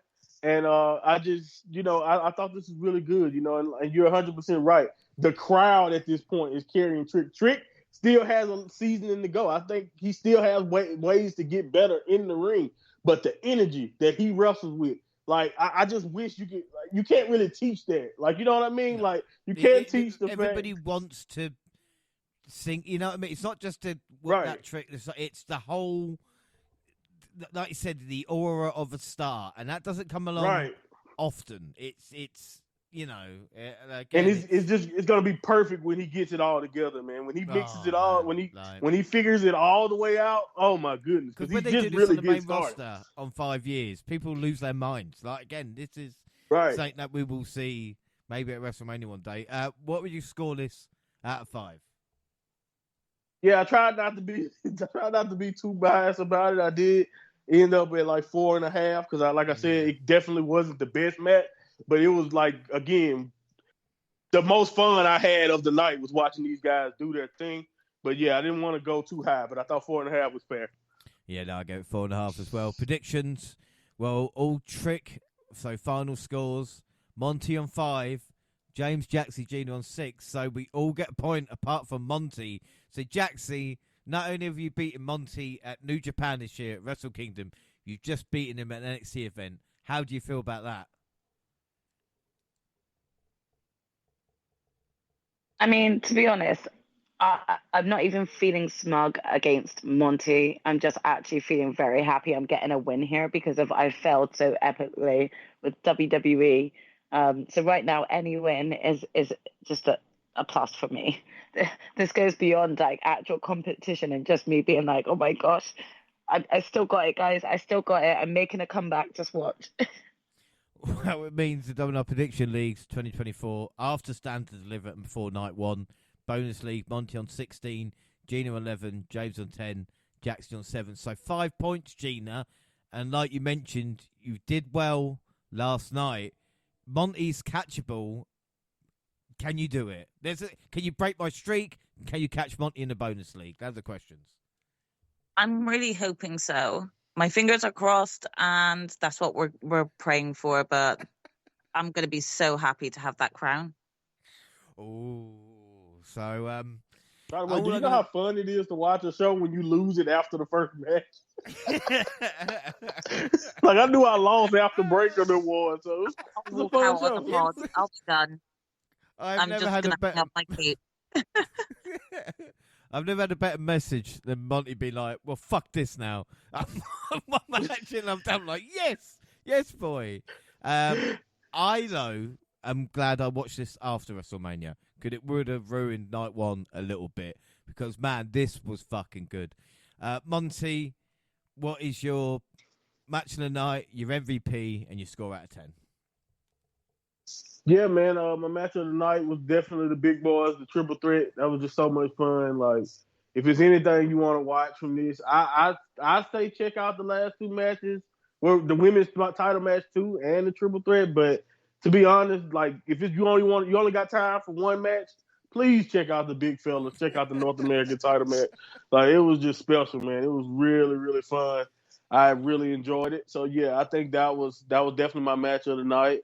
My overall grade is I think I'll give it I think a 9.25 was good. I think it was really a strong show. I don't think any match was bad or unnecessary, you know.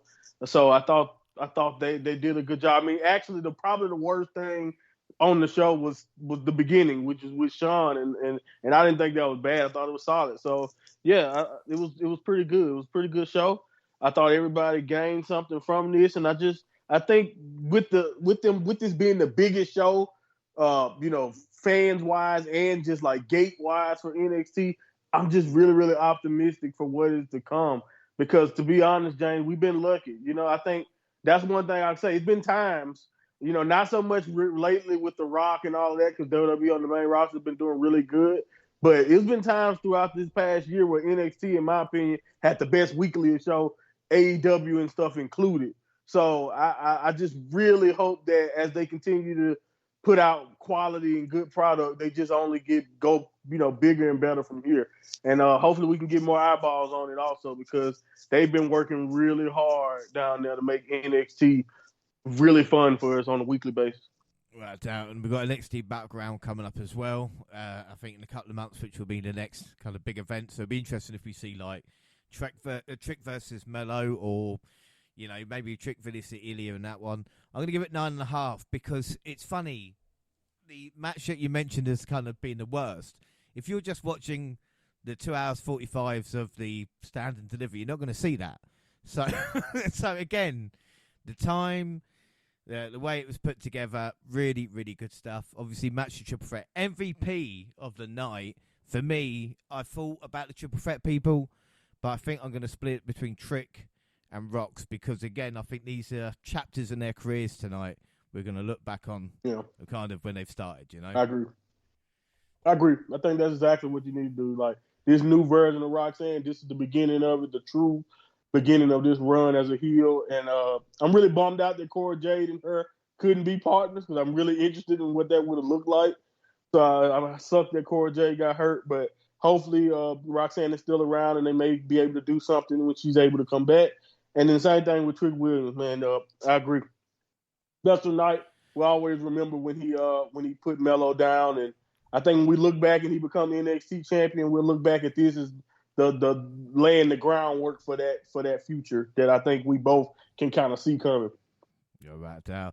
Well, we've spoken quite a bit about this now, and again, I apologise, Jackson Gina, or maybe I don't, because it's your fault you didn't watch the event. But anyway, you're here. So we're going to let you talk for a little bit. It is our fault, but I'm always happy to listen to the reviews from you two.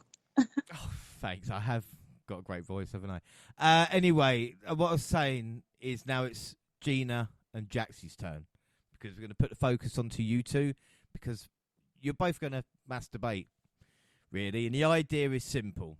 You take a subject, and then basically you argue it. So you get two people arguing either a subject or two different people, and the idea is you have to get the other to agree with you. That's how the argument ends. It doesn't end otherwise. Do you understand this? This might go for 4 hours. The other person has to go, do you know what? I agree. It could be anything.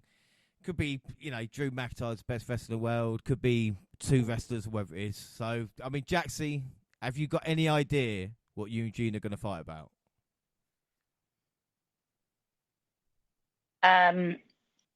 Yeah, I think we're gonna do Jimmy versus Jay, and what kind of what brought them to like WrestleMania, like blowing heads at WrestleMania.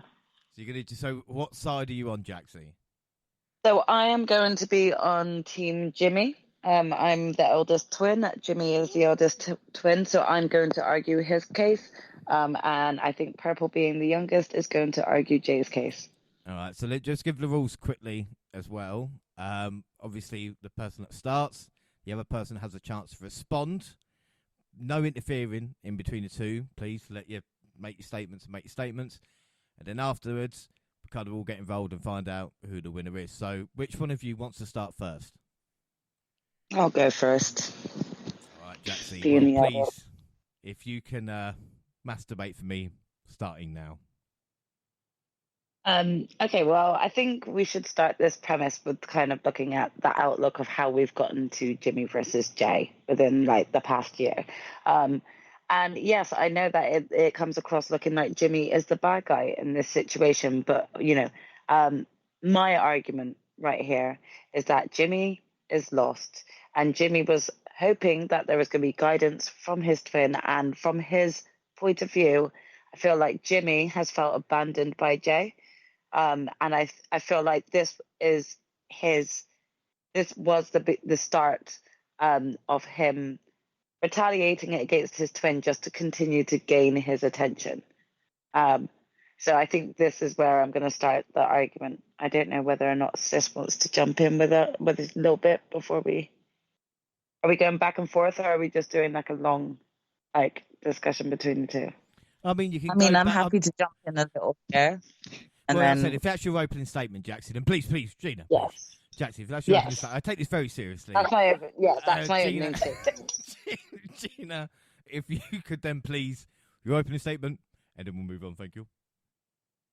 Yeah, no, I'm just going to say, whilst I can appreciate those thoughts on Jimmy's behalf, you have to think that Jay being the youngest is always overshadowed by the twin. The twin is the eldest twin is always kind of the first one, that gets the most attention. So we're always the second one to be thought of. So Jay is trying to see it as him trying to, create his own path whilst on the same level as you, not beneath Jimmy, not beneath the eldest, but on the same parallel, on the same perspective, And so for just Jay to show interest in going off on his own didn't mean that he didn't love his elder brother any less. It just meant he wanted to start his own path rather than sort of being the Robin to your Batman. He wanted to make his own Batman.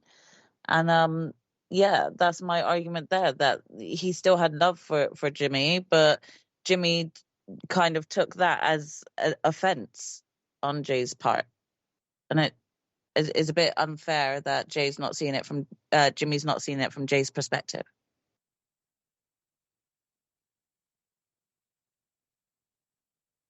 Okay, so we're gonna have to sidetrack on this a minute because I'm feeling a lot of deep-seated history here, but let's try and stick to the subject, please, ahead of us, okay? You knew where I was gonna take it, didn't you, James? Good moderation. I know you guys. Good moderation, my guy. You were about to go off on a tangent. Okay, so I hear what you're saying, sis. But again, from Jimmy's point of view, he's looking at this like Jay just wants to go off on his own and actually leave his brother behind. He's not looking at this like, I need to support him in the singles run. What he's seeing is pure abandonment happening. He's seeing it as Jay wants to reach out by himself. We've always done things together, and now all of a sudden he wants to do this by himself. Like, think about how hurt Jimmy felt at just feeling like Jay wanted to do these things alone. Like, how else do you expect Jimmy to but again, retaliate? in support your younger sibling and be there backing them and be their number one fan rather than take it offensively. But where is your support for the eldest twin? Because There's I've seen no support come from Jimmy to Jay, from Jay to Jimmy at all. Where? Yeah, would have Because where been was there. the support? Well, you Listen, show none. Listen, right? Jay didn't pick Jasmine to go make jam donuts with. Okay, so at the end of the day, people don't forget certain things, and there's no indication that Jay had that he wasn't still backing his twin. He never indicated that he never had support Yeah, for but he him. also never showed like any support towards Jimmy and towards potentially Jimmy having his own, like it was never like Jay turned around. No, but it was never like. But wait, sis, it was never like Jay turned around to Jimmy and was like, "Oh, what about you and your singles run? What do you think you could do? Like, anything like that." He never went to Jimmy and talked about them both. And where he wants to go. He should be. So Jay's only thinking about himself, yeah. Jay's only thinking about himself and not Jimmy, yeah. Can I just hang on a minute? Hey, excuse me, please. No, Jaxie, just a quick question for you as well. So the thing is that obviously family's important, but if someone does want to go on to try and test the waters elsewhere, then surely that's not a bad thing, and maybe should have support for the family rather than kind of being ostracized for it. Oh, definitely. I agree. However, all I'm saying is maybe if he showed the same level of support towards like his twin and hopefully venturing out and doing his own thing independently too, then maybe Jimmy wouldn't have felt so abandoned. Because at this point, from my point of view, this is where Jimmy's coming across. Jimmy is retaliating because he feels abandoned. He feels like Jimmy's just left him. Well, again, Gina, I'll ask you this question about this as well. When it comes to Jay, is the way things went down and all this lot, should he still have that connection to the bloodline? Because again, it is family. Is that more important than maybe trying to be more successful in his own career? Yeah, it's family, but none of them want to support him in what he wants to do in terms of just having a bit of a singles run. It's not meant to offend the family. He just wants to try and make a name for himself rather than being known as one of the twins or one of the bloodline, and you can't really hate him for that. He didn't throw shade until shade was thrown on him first, So... yeah, I don't think. I still think that. Yeah, to be honest, the entirety. I agree with that. I haven't backed. Well, Jaxie just said she agreed. Well, hang on a minute. Yeah. Well, I mean, I agree with that statement she just made about, like Jay never saying that he wanted to abandon the bloodline, but more like he wanted to, like, he wanted to chase things too. So I can't argue that because it's like there's a major difference between getting support from your family and then having your family put you down. Well, and that's what happened, isn't it, Jaxie? The bloodline turned their back on Jay, left him no choice, didn't they? Yeah, exactly. I know. So, I'm agreeing. Right. So would you maybe say Gina has a point? Maybe she's right. In this one instance, maybe. That's all you get. That's the best you're going to get out of me in terms of acceptance. So let's move on. I lost. Let's go. Well, I mean, Monty, what are your thoughts? I mean, did Gina have a clearer argument in your eyes? Yeah, man, it's kind of hard to argue with Gina on that one. She made a really good point at the end, wrapped it up nice and smooth. I don't. Again, it's tough. Because I can understand both perspectives. I think that's what makes this a pretty good story going into it. But I think Gina made the best point here. Best debate. Let's say she got the best debate. She did. So congratulations, Gina. You've gone through to the final. who you will face will just about be decided between Monty and I. I don't face anyone else. It was hard enough going up against my sister. We're going to find the people on the final. And Get ready because, Monty, have you got a subject that you and I want to debate? Because I have got one, but I want to see what you've got. Yeah, I feel like the students who didn't do their homework. Then I gotta turn it in. I did do one. I just don't know if you want to do it, but like it was one of, I guess, since you are the older guy here, you can go attitude era, and I do modern era, and because I've been hearing a lot of comparisons, a lot of people comparing eras, which again, that's a debate that's tough because I don't know. So it's up to you.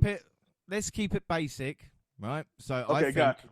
the easiest one to do is Trick or Mellow. Let's do it. Just between the two of us. All right, I like that. Yeah. I like it. Again, I don't mind. So are we doing it for the angle, or are we just doing it overall? We're going to talk about angle. Yeah, if what we'll do for ours is that you have to just have one superstar. So, gotcha. Which one do you want to fight for? Let's see. I've been on the Mellow bandwagon from the beginning, so I'll let you fight for Trick. So I'll let you have the opening statement. So why don't you just tell, and Jackson Jr. will decide again, like we just did. Why don't you tell me why Carmelo is better than Trick? Carmelo Hayes is by far the one of the biggest shining stars in not only in NXT but just in WWE in general. And I think he says it all the time on the mic. His promo skills are top tier. He's been able to get himself not only over on the internet but just with the crowd wherever he's at, whether he's from the heel side of the point side of things or from the babyface side of things. He makes it. All of his matches have been compelling. Didn't matter if he's fighting Lexis King for no reason or whether he's in the biggest match of NXT weekend or insert whatever PLE you want. He has been the headliner for 2-3 years, pretty much since he won the breakout tournament during the pandemic. He has been the main focus. He carries the North American Championship division on his back, and a lot of that had to do with not only his work in the ring, but of course his skills on the mic and his ability to just be him. He says it all the time. And I think that as much as a lot of people can look back and say maybe Trick added this, maybe Trick added that, I believe that at the end of the day, we wouldn't be where we are in NXT without the impact, without what Carmelo Hayes has been able to do. In my opinion, he's even outshined people that the company would choose first, like a Braun Breaker. So I believe that Carmelo Hayes is gonna be one of the biggest stars in this business, and people outside of WWE can see it. People who don't watch NXT on the regular can see it. Carmelo Hayes is him. All right. So we talk about being one of the biggest stars. He's not one of the biggest stars, though, is he? Because he's only like 5'6". So technically, it's Do you go there? No, but if he was going to stand next to Orton, he'd probably come up to like his chest. At least with Trick being like the 6'2" frame that he is, actually looks like a proper WWE superstar. And it's funny you mention as well that Trick, of course, Mello is good on the mic, even though Trick was his mic man for like the first 2 years of his career in NXT. Like, you imagine all the perfect speeches Trick gave. I mean, we even saw it Stand and Deliver when he talked about Mello standing and delivering. That was Trick doing that. And you talk about stars. Yeah, I mean, there's some great wrestlers who can do great things. I'm not denying that Carmelo Hayes can't. But we mentioned it. Trick's got this star appeal. He showed up on SmackDown, and the crowd were chanting, whoop this trick, whoop that trick, and all this sort of stuff. And he didn't really know who he was. It was just, he walks into a room and people pay attention. He's only been doing it for a couple of years in himself, and you can see the development. He's going to be a future star. NXT is written around him at this moment in time when you think about his main event against Mello and then his journey against Ilya Dragunov. Look at the matches that he's had with Ilya Dragunov, showing what he can do in the ring as well. So, and again, even North American title, I remember Trick beating Dominic and the reaction from the crowd more than I do anything with Melo's run, you know? And again, this is the thing with Trick. He's special, and there's no denying. Like, Hayes, yeah, great worker, but Trick is a kind of 1 in a million star, and you can't deny that, Monty. You can't deny it. What I can't deny is that you felt you thought that you had such a strong argument, but you had to come at someone's height just to try to make a point. When he's also, by the way, he's average male height, by the way. He's not as short as you just tried to make him seem to be. But I get it. You got to make your point, and that's fine. But the thing is, everything that you just said that Trick Williams done in the past year or so, Melo did first 3 years, basically 3 years in a row. And as far as him being his mic man, I'm not gonna doubt that Trick Williams was great on the mic. But let's not get it twisted. Melo was going right back and forth with him in those barbershop sessions. Melo was holding his own on the microphone. It was not a time in their run where I thought Melo was significantly worse than Trick Williams. But on the microphone. But do you know where we know somebody was significantly worse? The guy who didn't have matches on television for the first 2 years of his run. The guy that you couldn't even watch in the ring for longer than 5 minutes. He was helping Melo retain his title. Not one title defense did Melo have that Trick didn't get involved with. So the fact of, like, he won all these championships wouldn't be there if it wasn't for Trick. Trick doesn't need someone like Melo. Trick can be his own man and win titles by himself. That's why Melo turned on him, because he realised, oh shit, you don't need someone to help you out like I did. You're your own man and can do it by yourself. How did he lose the North American title if you don't need somebody to help him out? I could have swore Dominic beat him 2 days later after he won that title. But we're talking about Carmelo Hayes, who's one of the greatest champions on days and amount of reigns. Retired the Cruiserweight champion. Belt don't exist no more. Who the last one? Carmelo Hayes. Who held down the North American division, and the only way he lost his championship was in a ladder match. Trust me, you know who the man is on top. He's a 2-time North American champion. 2 impressive runs where he was putting on Matt Classic after Matt Classic. So again, yeah, Trick Williams was there, but he wasn't, like you mentioned, more than a mouthpiece for Carmelo Hayes. Carmelo Hayes is him. He's always been him, and he's beaten everyone in NXT to prove it. The only person he did beat was Trick Williams on their very first time. But guess what? It's all good.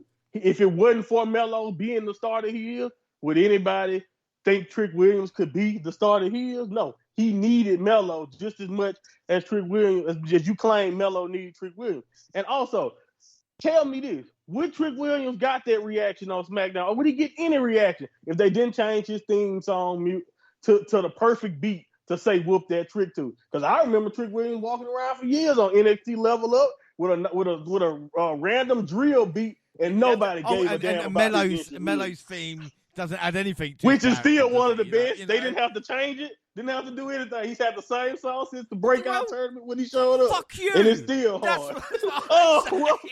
So now you got to insult me. Yeah. Come on, ladies. To the point that he's insulting me. I think I'm winning because somebody hot. Somebody hot. I mean, I was going to say, James, calm. Okay. You guys have made some really good comments here. And it's actually really hard because I kind of feel like both of you have made such valid points as to why either should win at this point.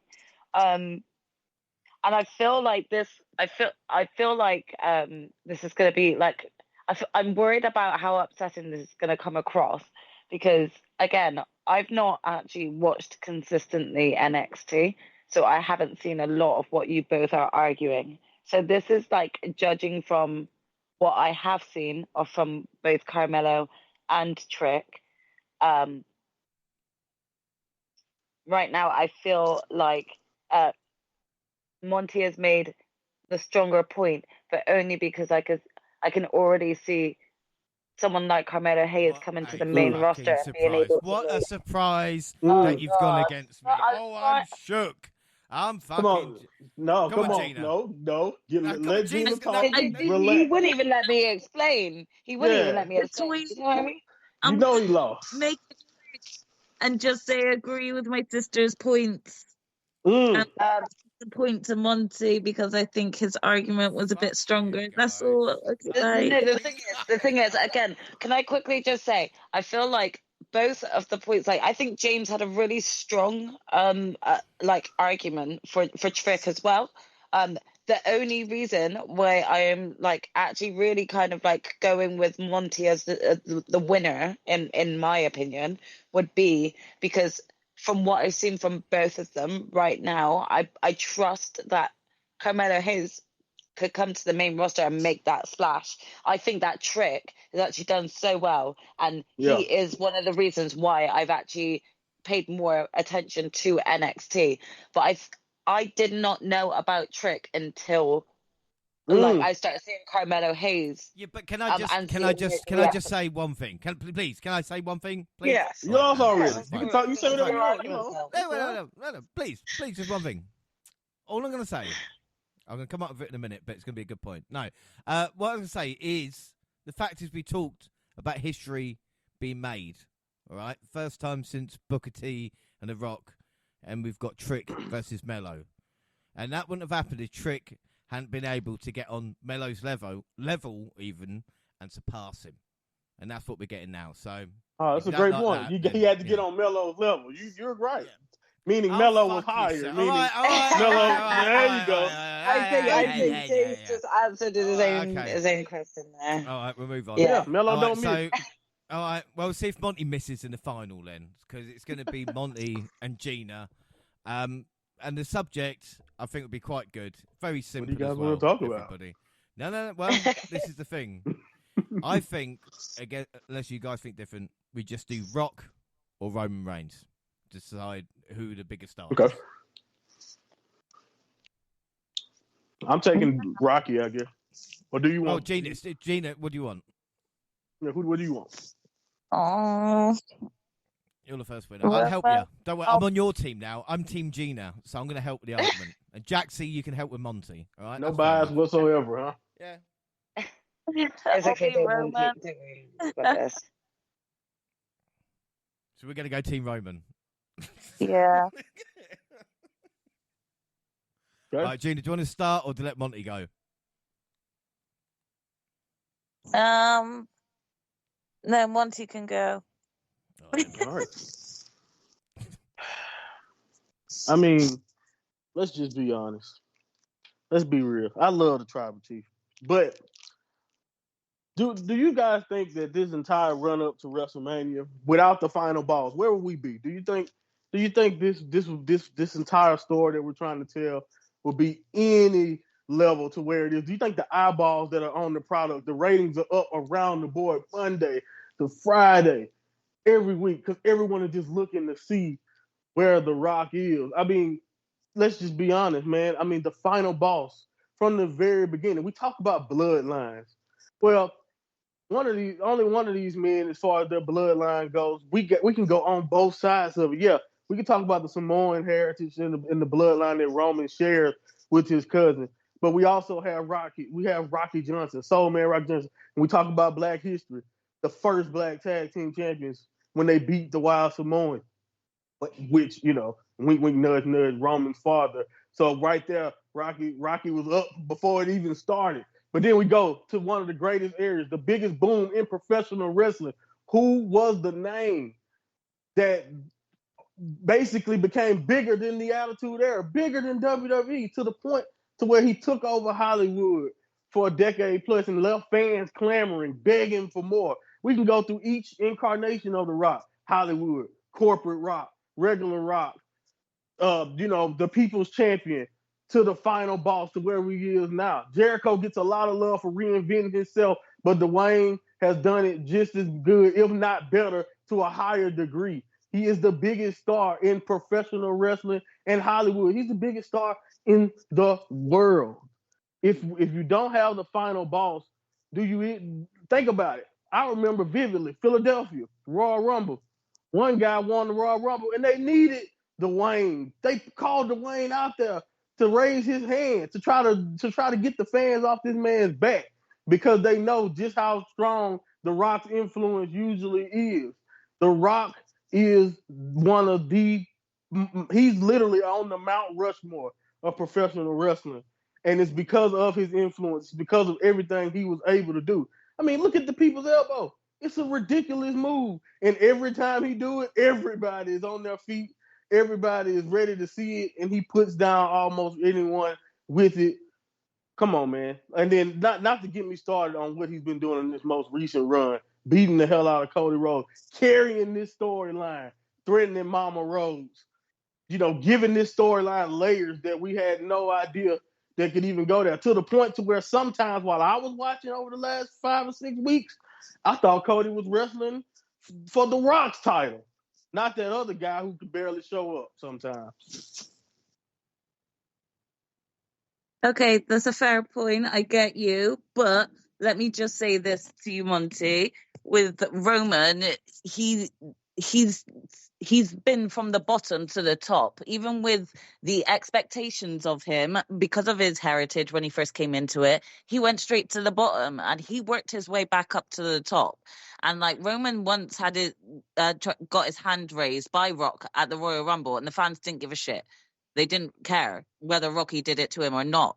Roman made himself the tribal chief. He didn't have Rocky make him the tribal chief. He made it himself, and now The Rock is just riding on his coattails, Amen, I literally... sister. Exactly. So The Rock maybe, created or started a bit of a dynasty. Roman's making his own. He's got his own dynasty already created. The Rock was never known as a tribal chief. He never was. And no one's actually acknowledged The Rock as a tribal chief. That's something Roman has over Rocky. So, in Hawaii, The Rock is known as the high chief. But hey, let's go. Yeah. No. Monty, Jaxie, any more comments before I burn you all and help Jaxie? Well, Gina, I need to tag. So tag me in once. I'm not going to lie. Yeah, I've tagged in. I'm not gonna lie. Her saying The Rock is riding Roman's coattails got me. Come on, man. Yeah, but that was kind of brilliant though, because if you think about it, The Rock's only turned up since Roman made it, and since he's getting everyone acknowledging him, and then all of a sudden he want to turn up. However, I haven't actually made any argument for The Rock. No, you've actually helped. Yeah, my partner's working against me right now. No, I'm so sorry. I got thrown off with her saying that. She really threw me off with saying that. That's quite funny. Me in. No.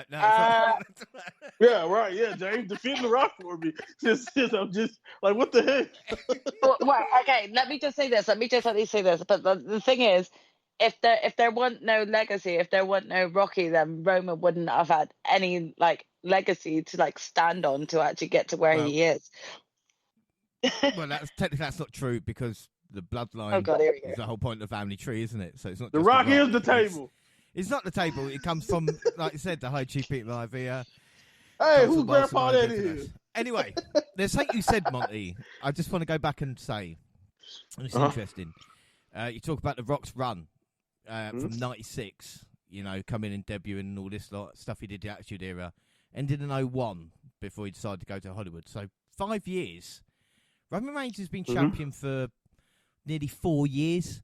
I don't know if you know that, but that's quite a good accomplishment, especially in this day and age where, world titles. What happened at Clash at the Castle, Drew? What happened to Clash at the Castle in Wales? Just remind me. I'm just trying to remember. What happened? What happened? Gina, somebody tell me what happened. I thought some Scottish dude was supposed to be champion.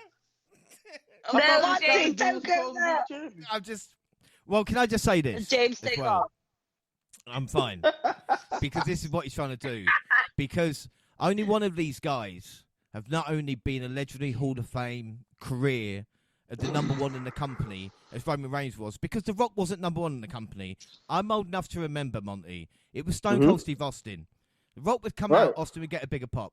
No one gets a bigger pop than Roman Reigns. The thing is about this as well, only one of them has been in a group that has become legendary. And that is his Who retired Stone Cold Steve Austin? Roman Reigns. Who retired Stone Cold Steve Austin? Who's the biggest star coming out of the Nation of Domination? Austin Do came you back. forget about the Nation of Austin Domination? came back and faced Kevin Owens. So technically, Kevin Owens would be the answer. And also, you're going to the Nation of Domination. How many of them were former world champions? Like we said, the Shield. It don't matter. He became bigger than any group. Champions. Roman still needs a group. That's you just the problem. mentioned the He journey needs a Roman group. been on. Look The at the Rock booking became Roman bigger had. than the group. Look at the booking Roman had with The Rock lifting his arm, with the crowd hating him. Who would have thought at that point, with people booing him at a WrestleMania that you were at, and people going, "This Roman ain't going to make But it." see, he rebuilt to then reinvent himself. I don't remember Dwayne having to rebuild himself. And again, if he did, he got booed at one SummerSlam, came back 6 months and gave you the greatest 4 or 5 months of his career. Rock's runs, like you said, Hollywood runs, whatever it is, are 3 or 4 months. Roman Reigns are years when it comes to certain things like this. And like I said, as Gina said, The Rock would not be back if it wasn't for Roman Reigns. Because the thing is, the last match The Rock had was 8 years ago. Against, Eric Rowan, 6 seconds at WrestleMania. Before that, it was what? Against John Cena. Why did The Rock come back now? Because wrestling is hot. Because why? Because of Roman Reigns as Universal Champion. And that's why he's a bigger star than The Rock. Because in years to come, we'll look back and we'll realise just how big Roman Reigns is as opposed to The Rock. And in the build of WrestleMania, who was more of a driving force for this build? The final boss or the Tribal Chief? Who's the one that's got 2 main event matches? Who's the one that's beaten Hulk Hogan's WrestleMania main event record? Is it The Rock? You can give me Roman accolades, Reigns? but half the time nobody wanted him in the main event. Trust me, I was at Mania 34. Those guys, they was shitting on that match before he could even lose above to him Brock. because of it. The Rock didn't. Do you know what I'm Because saying? they were judging Just because you have a better story, The Rock don't make him turned better. heel. Go on, Gina. Just because you have a better story for what Roman is now does not make him better than a Mount Rushmore talent. And the reason why it's literally outlets who don't give a damn about professional wrestling who are talking about it now. They wasn't talking about it last year. They wasn't talking about it a couple years ago in the pandemic. They're talking about it now because of The Rock.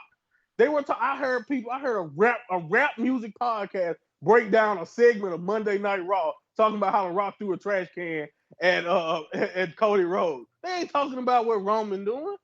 They're talking about this because of The Rock. They're talking about this because he is the final boss. They're talking about this because there's literally nobody more followed on social media than Dwayne The Rock Johnson. Simple as that. He is by far the biggest superstar in professional wrestling and entertainment. And it sounds like I got the person I'm debating to agree with me. So, yeah. Final boss out. I mean, I was about to then say, yeah, I mean, Monty's making like a very decent argument and case point right here. So, need to relook at this. You smell.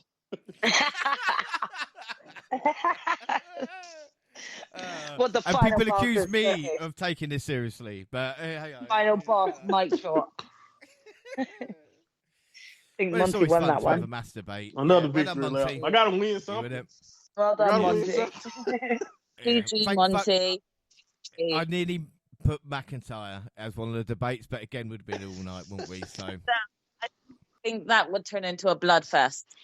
Why you think I went to Clash, James? I know how to get you out of the way. Yeah, why'd you go that low? Like, because honestly, I know you thought it was over. You thought Roman Reigns was over, man. And I know that. No, honestly, I thought it was over. Like in my life, and the girls will tell you, I thought it was it. Like I counted 3, damn it. I counted. So 3. for you to come tell me about a 3-year reign that you wanted to end at about 2, shut up, brother. Well, anyway, we've got one thing left to do. It's been quite a couple of days, not only with WrestleMania, but also on the podcast. We found out a lot about each other, I'm not going to lie. So it is time for Night 2 predictions. So, Gina, how confident are you going into Night 2 predictions? Yeah, I'm feeling pretty confident. My Night 1 predictions went well, so I'm going to go into Night 2 with the same sort of confidence. Jaxie, you just going to fluke your way through it like you did with TakeOver? Basically, yeah. It's my only way at the moment in time. So we'll see how I get on. And what about, I would say, you kind do no wrong at the moment, Monty, apart from NXT events, it seems. But are you confident for Night 2? Like, mine are set in stone. So no matter what anybody says whilst we're doing it, I literally watched earlier, like the Michael Cole after like night one do the match, and I was going, this is what I'm going for. This is what I'm going for. I am taking this more seriously than my GCSEs. So we're gonna go. I get it, man. Your streak on the line. I get it. So how you, like I said, are you know what you're doing, don't you? You know what you're doing. Oh yeah, man. I'm more confident than I was about yesterday, but definitely still in that range where you could definitely see the other side. But I'm like you. I've made my decision. I'm living with them. Yeah. And the thing is, I will say, even what happened yesterday with predictions, I would have lost because if I hadn't gone for Gunther, I would have gone for Jimmy. So it wouldn't have mattered really. So, but tonight. Right, so I'm confident. I'm going to go first as well with predictions, so fuck it. And of course, the screw first the match, Philadelphia Eagles, by the way. I had to say that today. But Jesus Christ. I mean, Jaxie, is anything about predictions, again, that really annoyed you last night? Because, again, I was pissed off about the ladder match. Yeah, the ladder match. I think that's my biggest, like, downfall on in terms of, like, what I did prediction-wise. Like, fuck's sake. I had 2 chances and I screwed them both up. So yeah, I'm pretty annoyed with the way things went for the tag match. Need to be a bit smarter about that for my choices this time around.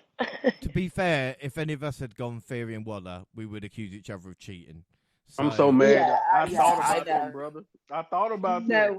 No one it is what it is. really took that I seriously. promise you I did, because I was like, we need a heel champion, we need a babyface. But I just didn't think they would do it. Well, that's why I thought Judgment Day would retain. You know, Right. so I'm so mad. I'm just so mad.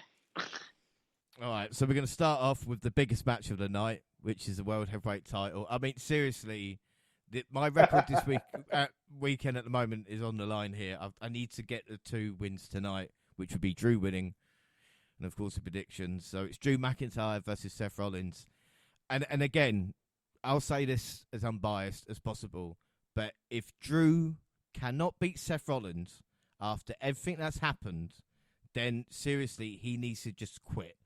Because with the amount of chances that he has had, and you talk about the Clash, you talk about Day One, you talk about Crown Jewel, you talk about all these other moments and all these excuses. You know, Bobby Lashley, WrestleMania 37, you know, going through the list, you know, it is unbelievable to think that if you don't get the job done now, then you are a failure. And Seth Rollins is at what, 50%? So, in my mind, Drew McIntyre, the only thing, and again, I don't want to step on other people as well, would be Damian Priest. But I'll let other people elaborate on that if they want. Look, Jaxie, come on.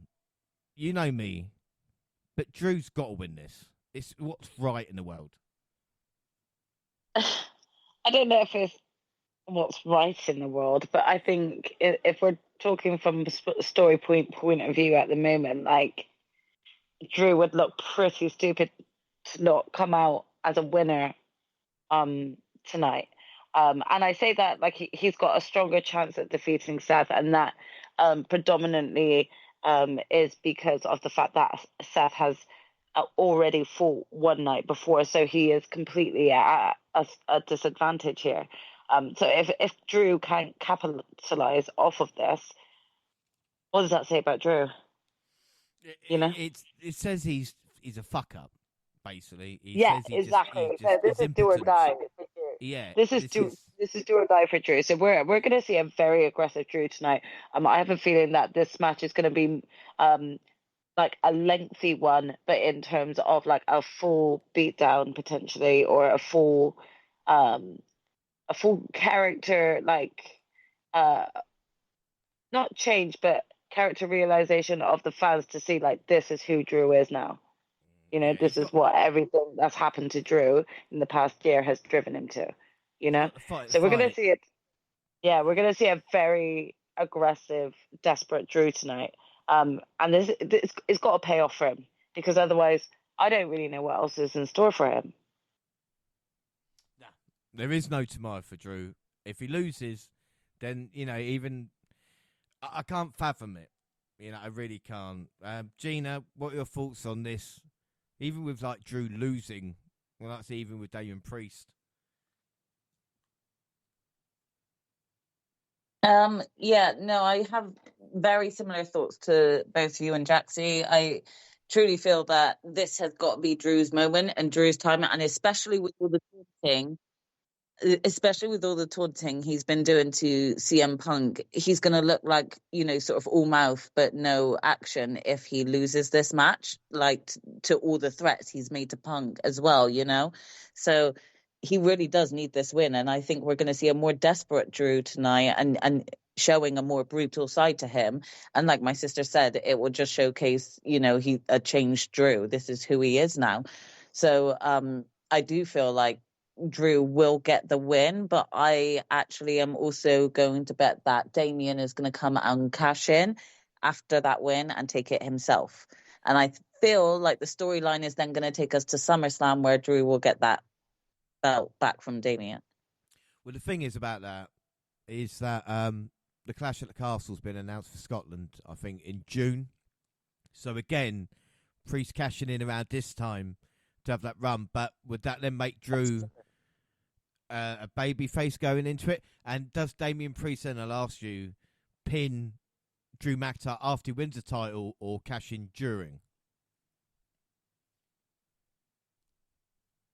This is really hard. That's what she Because said. part of me I feel like Drew needs to actually win it from Seth to, get himself over still. But then Damien come out and just, brutalize him and take advantage of the injuries he's taken from this match with Seth and take that belt from him. So I feel like Drew will still win the belt because that will keep Drew kind of still in the title picture and not really relegate him out and be like, oh, well, you lost anyway, so why are you trying to go for Damien? So I feel like he has to win it from Seth first for then Damien to come out and be like, I'm capitalizing on the fact that you're broke down right now. That's what I'm going to go with. Monty, just in case, like I said, if Drew wins, like we said, we get the point. Like, we won't muck around with Priest, but again, we've all spoken about it, so we know kind of, about that. There's one thing for sure, Monty, especially with the three of us. Seth's not leaving with a title. Yeah. I think after it's mostly too because of the way the match itself went yesterday. Like, it not to give a little mini review or anything, but like if you watch that match and you seen how much damage Seth was taking, how bad does it make Drew, a big guy, a physical guy like Drew, how bad does it make him look if he allows Seth to continue? And then we got to think about Seth's ongoing story. What has Seth did with Shinsuke? What has Seth done this entire title run? He has fought through injuries and survived. Well, at some point, his luck is going to run out. And honestly, I feel like Seth should lose, and he has to take. I think he probably should take some time off, get his body healed up, even if it's just from a kayfabe point of view, heal up, because he's just been fighting. We know the back, we know the knee, and all of the type of stuff that he's been dealing with. So if, like you said, if Drew can't get the job done, at least explain it away by having, like you mentioned, a Priest situation happen. I'm with you. If he loses straight up and we don't even get a run in from Priest or anything, which, by the way, at this point I'll be sick of Priest, because it's like you don't want to be you don't want this, man. I guess. I just say quickly as well? What's really fucking weird? It's like, obviously I want Drew to win the title, but the briefcase I saw Damian Priest win is going to come back to haunt me, and I just think that's fucked up, man. Like, do you know what I mean? Right. In a weird way. Yeah, it's crazy, man. It's really crazy how this worked out, because that's one of these little things that's in the back pocket.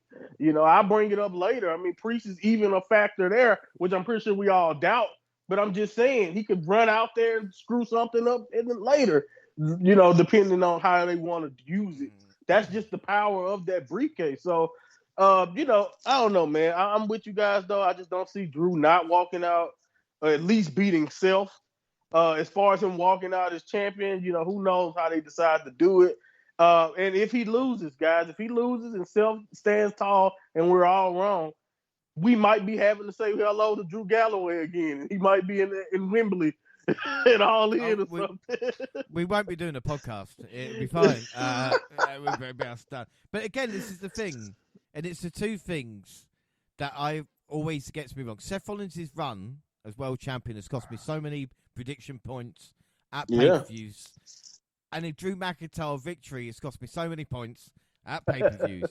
But the only thinking about Priest is maybe he cashes in on Raw, and the only reason is Seth Rollins' cash in at WrestleMania is legendary. We love the graphics.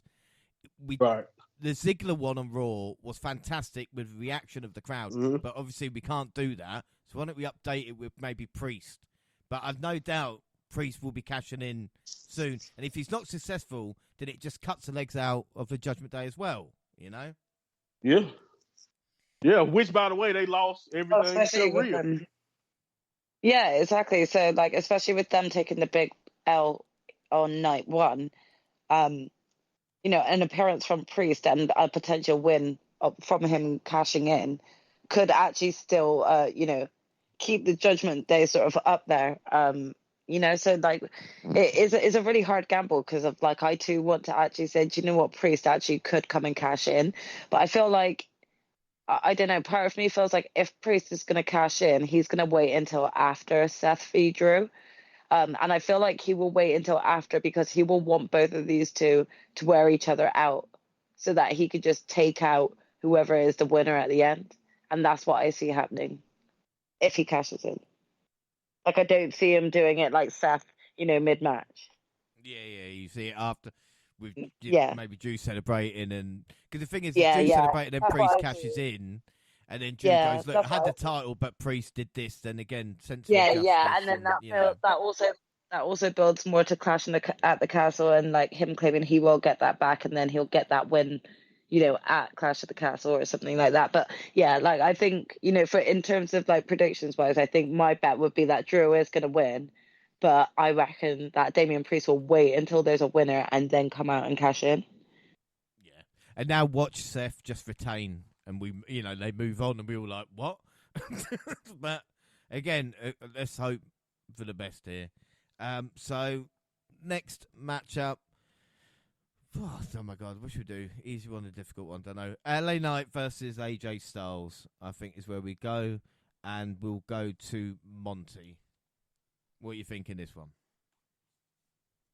Believe it or not, man, this is actually a little bit tougher than I initially thought because of just AJ Styles' recent character change and just how far away from you know, just world title contention, I guess you can say, that AJ kind of feels.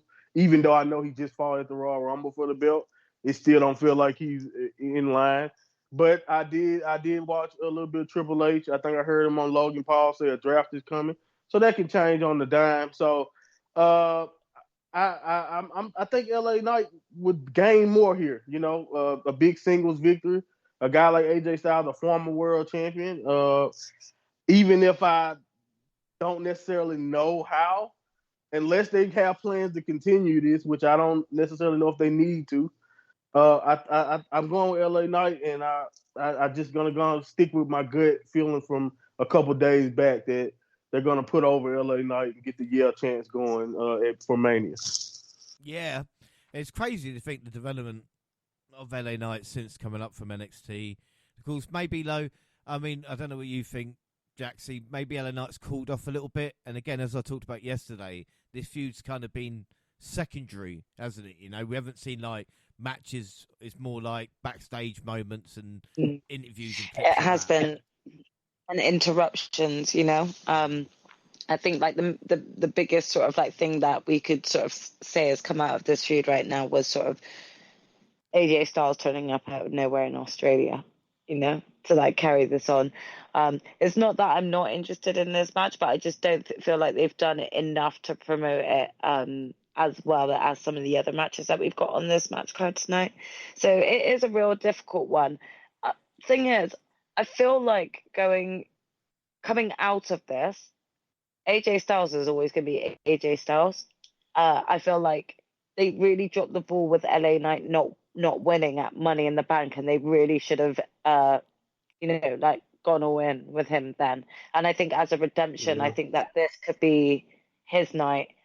him finally avenging himself after AJ just, sort of returning and really picking a fight and picking a grudge with LA Knight. So I think ultimately that LA Knight is going to become the winner of this match, if anything, to put this feud to bed, but also in order to maybe start actually getting a bit of credit back behind LA Knight's name, because they've really dropped the ball big time with him, and they need to do something if they're going to reinvigorate him. He still has the love of the crowd, but they need to actually be consistent with him, and the best way to do that right now is actually having him pick up a win over AJ Styles. I don't think this would actually do much to damage AJ Styles and the person he is. He's kind of like another sort of guy that I look at that can afford to lose sometimes, and I think this is one of those matches that he can afford to lose. So yeah, I'm going LA Knight on this one. I mean, Gina, what about you? I mean, the thing, obviously, LA Knight and AJ Styles, maybe not the biggest match, but I mean, they're going to give it a roll, and it's been, quite intense as we get here. So expecting a bit of a fight. Yeah, I mean, they still did have tried to keep us sort of gripped into the story, with all the tomfoolery that LA Knight and AJ have been doing with each other in terms of turning up at each other's houses and antagonizing the situation even more to make it that much more of an impactful match at WrestleMania. I agree with a lot of points that you all just mentioned, though. I have also put LA Knight for the win because I feel like he needs to come out on top of this with a win if he wants to keep his character relevant or at least on top of things in some way and not really be relegated to mid-card jobber. So I do feel like LA Knight needs to get this win, and I've gone with him for it. But can I just say I have enjoyed AJ Styles just being a heel. He's just great. I do enjoy him just letting loose and doing what he wants to do. He must be going to the same gym as Roman because he is fucking built. Like AJ's a unit. He is. Now. I swear he looks more buff than he was a couple of years ago when he was so younger. Jacked. Yeah. My fridge is smaller. Ever since he returned, he looks so jacked. He just looks so jacked. Seriously, I don't know what he's wins again. But Monty, do you think that's the issue? We're not mentioning it. Do you think there might be TNA chance because obviously the former Eli Drake versus AJ Styles? Maybe. I don't know. I don't know how hip Philly is to the Impact days. Maybe we might get a couple, but I don't think it's gonna swamp the match or anything. Yeah, imagine TNA. They go, no, it's CCW. What are you talking about? Right. Yeah, so LA Knight all round there as well. Move on next to United States Championship. Kevin Owens versus Logan Paul versus Randy Orton. And of course, this is Gina. So, Gina, what are you saying for this one? Do you know what? I've got Logan written down as retaining for this. And the reason is Philly is Logan's hometown, isn't it? Fuck knows. Fuck cares. I think he's from Cleveland. I think it is. So I got him. Basically, I think Logan's still gonna play into the fact that with a triple threat match, you can easily get your opponent confused and more focused on the other opponent that's in this match. So I think he's going to be looking to take advantage and use his brass knuckles or tomfoolery to retain again. I will say that this match has been interesting in terms of building, because it's been hilarious just watching KO knocking anyone out along the way. But I do feel like KO and Randy might get caught up in the fight between themselves, and Logan just slip in there and get the win like he has done. But I see him retaining. I think you bang on, and as we've seen, Monty, with the antics going on, it's Logan who's kind of been on the behind, so to speak, as we come up to it, rather than anything else. I'd be shocked too if someone, if it's kind of crazy to say when we think about who we're talking about with Randy and Kevin, but I'd be shocked if Randy or Kevin won. Basically because of the build.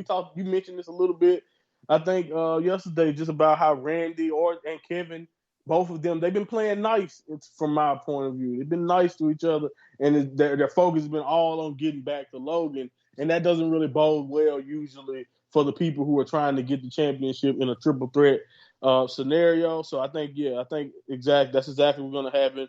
They're going to work together for most of it, but it's going to come to a point where they're going to a decision is going to have to be made. Logan's going to take advantage of it, and he's going to end up winning.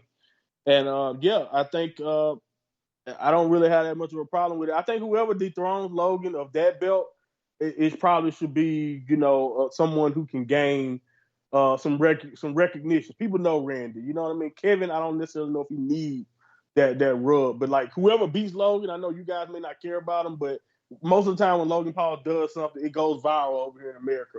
So I would like a guy like a Ricochet or somebody else to get that publicity of that's the guy who beat Logan for his belt for these little kids who love Logan Paul. Can I just say, I think Jey Uso beating Logan Paul would be fantastic. Yeah. Even if like a WrestleMania. That's another guy. First title win, you know what I mean? Really, really good. Or Ilya Dragunov. Yeah, that would be awesome. The fuck out of him. Smashing the fuck.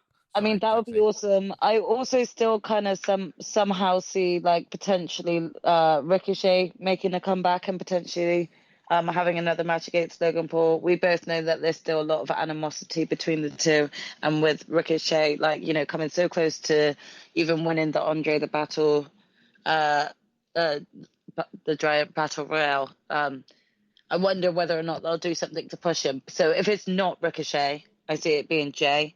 Potentially Ilya if he gets called up. But yeah, those are sort of like the three names I would float around at the idea of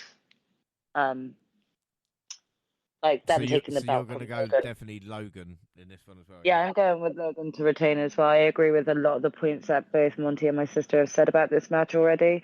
And it just doesn't feel like the right time at the moment. You know, like as much as I hate to even like discuss this, but we got to think about the fact that like Logan Paul has clearly invested a lot within WWE with this whole Prime shit that we've got in the middle of the ring now. So it's like, you know, me looking at him sort of losing on the grandest stage of them all at this point in his career, I don't see that happening right now. Like, he's still too much on a hype being a dick. So I think they'll run with him for a bit longer and in the process maybe build someone up to actually take that belt, and that could be one of the three we've just mentioned. And I'll tell you something, thinking about it as well, the dude's built quite an impressive WrestleMania resume when you think about kind of who he's been involved with. You know, of course, Seth Rollins is against Seth Rollins and now against Orton and Kevin Owens. So, yeah, it'd be interesting what happens. Up next, Jack C, I'm going to fuck you over because I want you to tell me who's going to win. Well, maybe quite easy for you. Women's title, or WWE Women's title, Io Sky versus Bayley. Damage Control. And, of course, Jack C, we were there at Clash watching Damage Control's very first match. And now it's come to a head. Which way is it going to go?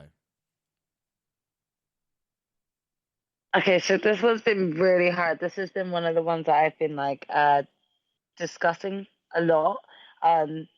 Firstly, I just want to say how disappointed I am in terms of like all of the promotion behind this, because I think this has been for Bayley being the Royal Rumble winner. I think this match in particular, out of all of the women matches have been featured on the WrestleMania card, sadly, has been the one that a lot of people have kind of forgotten about. Just in terms of, you know, like hype moments. It is sad to say, but I just don't think that is marketed well. You know, considering like, you know, this whole betrayal, even with Dakota Kai and stuff, I just don't think it's done much to add to the Bayley match itself. That being said, like, I don't know if I think Monty said this before about how like maybe WWE are a bit confused on how to promote Bayley right now, whether heel or face. Like, it's like they're not sure how to present her in a way. And so I'm just gonna go with my gut instinct on this one, and I'm gonna actually have like that Io is going to retain, and I feel like that is going to be a lot because Damage Control will get involved, and I'm not entirely sure whether or not there'll be enough aid that comes to Bayley's side. And so I don't know whether or not this will then like lead to sort of like more of a feud between Bayley and Damage Control or what. But yeah, I'm gonna go with my gut instinct. This is a real I'm only like 60-40 on this, but it's been really difficult to make a decision on this one. So I'm going to go with EO to retain. I'm going to go EO. Gina, what about you? Although I do agree with some points that Jax makes there, I'm actually going to go with Bailey to win. I feel like Bailey's, started this story from bringing Damage Control in. And I feel like in order for her to finish her story with Damage Control, she needs to take that belt from EO. So I feel like Bailey will get the win. And Monty, what are your thoughts? And like Jaxie said as well, with the build up to this, as we've spoken about, maybe not being the best with Bailey kind of being forgotten about. Yeah, man, they've done decent. Like I like the video packages. I like Bailey attacking her after her promo. But like you mentioned, nowhere near the focus that you would expect for a Royal Rumble winner.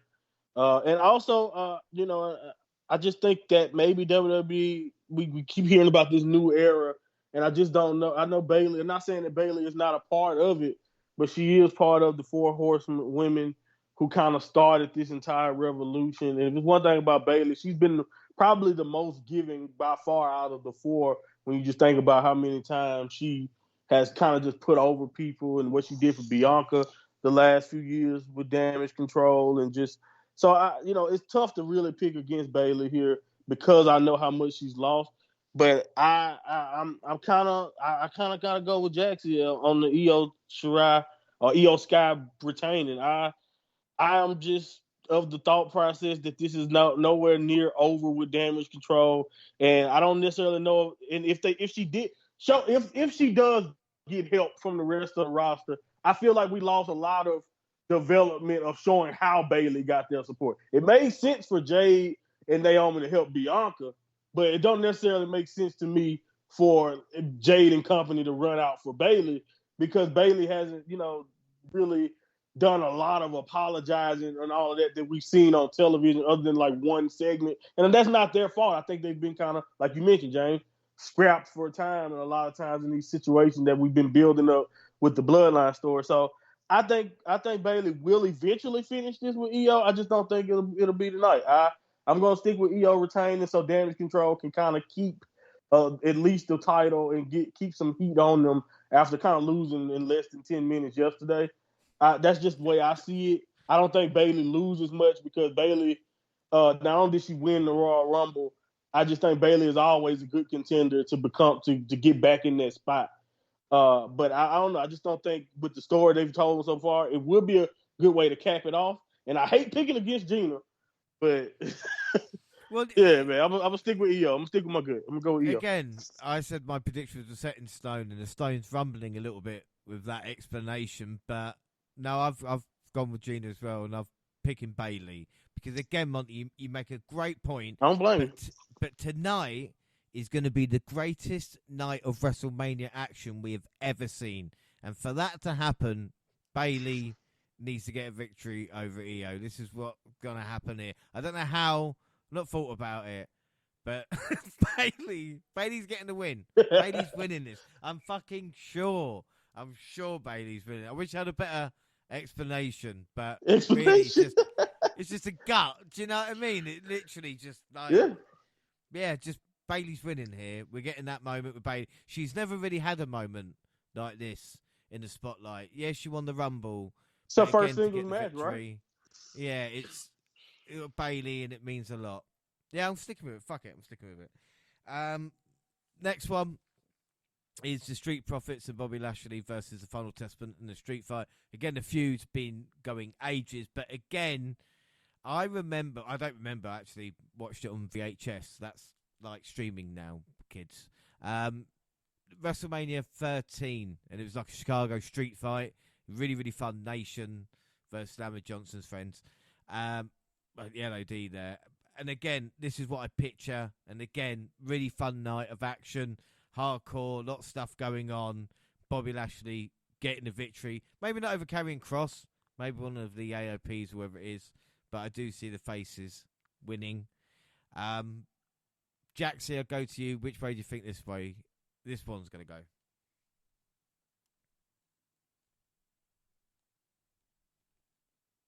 Sorry, are we talking Street Profits Lashley one? Yeah.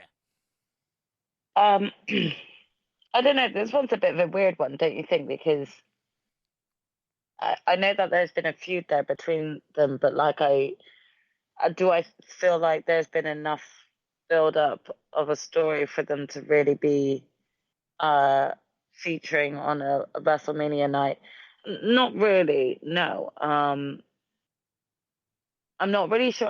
This one is going to be a real guess. This is my real guess of the night because I don't feel like either team has had sort of like one up on the other yet. So I think that in terms of like sort of going into this match, I think both of them have equal standing to be able to come out the winner on this one.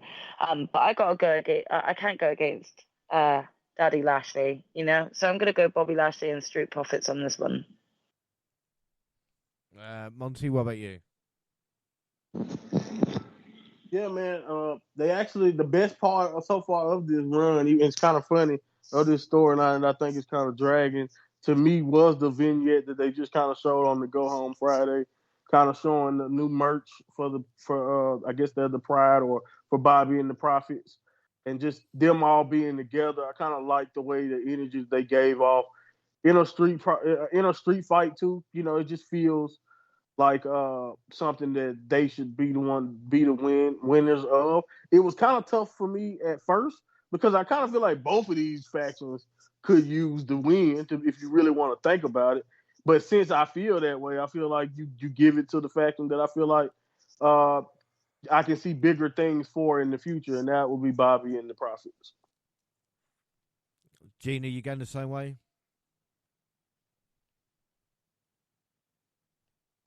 Yeah, I'm agreeing exactly with what Monty said. I feel like I was slightly torn at first on which to choose because, again, both teams kind of need this win. But if you ask me, I think Bobby and the Street Profits have a little bit more chemistry and time together than the other team. So I'm just going to go with Bobby and the Street Profits for that as well. And now the main event, the big one. Undisputed W Universal Championship, Roman Reigns versus Cody Rhodes. And Monty, I come to you because I'm getting deja vu. I'm pretty sure we did this last year. And again, we'd have arguments about whether we believe it when we see it. But, I mean, you go ahead. Yeah, man, we did do this again. And it's just one of them times where I feel like you gotta kind of you pick either with your heart for what you want to see as a fan, and then what you think would happen, or what do you think truly is going to happen. And it's just one of those things where I'm still kind of conflicted to this day, not because of what happened. I think last night actually kind of could make people who are rooting for Cody a little bit calmer because with the odds, it just seemed like a good thing. Good thing. I mean, I know it's theoretically don't sound good, but you know, you want Cody to overcome those odds, so it kind of makes sense. But you know, the one thing that's been killing me this entire thing, and I know everybody else want to gloss over it, when The Rock tells the story about the final boss and how everything came about, he did it at the press conference, and he keeps harping on that originally it was going to be The Rock and Roman Reigns, which I'm sure all of us would assume if that was the original plan, there's no way that Roman was losing the belt to The Rock, which gives me the vibe that WrestleMania 40, Roman is supposed to retain. So it's just so hard to get that thought process out of my brain.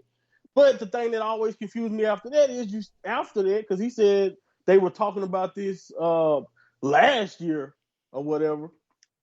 Well, they had Cody win the Royal Rumble, and it's just like again, if that was the original, I cannot fathom that Triple H thought that you can have Cody win the Royal Rumble, and we were gonna all be fine with him choosing Seth over Roman, so Roman can fight The Rock. I just don't get it. I just don't. I still cannot wrap my hand around it. But I don't know the way the fans fought for Cody, the way we got here, man. 10 years to the way things work with Daniel Bryan. Cody has to stand tall. He has to win. And I'm not saying I don't know how things could turn out. We could go. This tonight can go many, many different ways, man. Many different ways. another new debut. But I'm even going against anybody saying a new Bloodline member can pop up because that's still Solo. That's still what happened with Solo. And I don't need a rehash of that. Even if it gives the Bloodline a few more legs or whatever, I'm way more interested in us really starting a new era, really getting past the Vince McMahon days. All of that stuff, everything going into this will feel brand new if we finally crown a new WWE Universal Champion. So that's what I'm gonna stand with Cody. And if I get my heart broken 2 years in a row, I don't know what the hell is Cody fan. I don't know what Cody fans can do if he just gets pinned by Roman again. To be honest, I really don't know. Well, let's hope. Because the thing is, if Drew and Cody lose, then we'll, a lot of calls to the Samaritans, I think. But well, Cody signed back, so he's screwed. You're stuck, buddy. I mean, the thing is, though, Gina, as the winner of the W Prediction League last year, obviously you got a lot right. Roman Reigns as Universal Champion, it's kind of all been known as a team. So when Monty's like, yeah, it's going to come to an end, it's like, can we really believe it until we see it? I mean, that is the question here, isn't it? It does feel like, is Roman truly going to lose it to Cody? But I also feel like we've been getting this story with Cody for 2 years now, He won both Royal Rumbles in the past 2 years. He wasn't able to win it last year. And it would feel really kind of bittersweet if he lost again at his second chance. And it would kind of diminish like all that he's built over the past year to get himself back up there. It's hard because I don't ever want to say our tribal chief is going to lose his belt. I think he's been brilliant, but there is a time to be like, okay, he's had the belt for God knows how many days now, like over 2,000 or something. So it's kind of like, okay, now we kind of need to stop dragging this out, and Cody needs to just get that win. Otherwise, he's going to be seen as a joke, really. So yeah, I'm going to go with Cody for the win here. So you're going to go Cody again, Jaxie. As we spoke about, your first podcast was a month after Roman Reigns won the title. Like, for that amount of time, and as Monty said, it was planned to be The Rock, so is Cody really going to win? I mean, what are we saying about Roman Reigns? I mean, as Gina mentioned about how many days kind of reign he's had, 1,316 days. And what are you saying, though? I mean, I have to agree with a lot of the points that my sister and Monty have made, but more so, just retouching on like what Monty sort of mentioned about having Cody not only just win the Royal Rumble, but now he's won it twice. Like, if there's going to be anyone that's going to take this out, this has to be Cody. It's not even just about finishing his story, which is something that the fans have all wanted to see. Monty just pointed it out. We all fought for us to see that ending. But it's more so a case of, a way of giving back what I feel like might have potentially have been taken away had someone like Vince still been in control at this point. So I feel like if this doesn't end with Cody picking up this win, then I don't really feel like there's any hope apart from The Rock taking the belt from Roman. And I think people are less and less inclined to want to see that match at all. So it kind of makes sense here for Cody to pick up the win. So I'm going Cody on this too. I think the thing for me, and again, not to ruin what happened last night, but again, as soon as Rock pinned Cody, it was like, look, will Cody lose 2 nights in a row? This is the thing. And another interesting thing was the spear Reigns hit on The Rock. And again, it makes me think tonight, will we see like The Rock going for like a title belt shot on Cody and him hitting Roman, and that's kind of the way you get to it, because I think we are going to see Cody and The Rock eventually. Will it happen at SummerSlam, or again with the Netflix deal in January to build up to next year WrestleMania?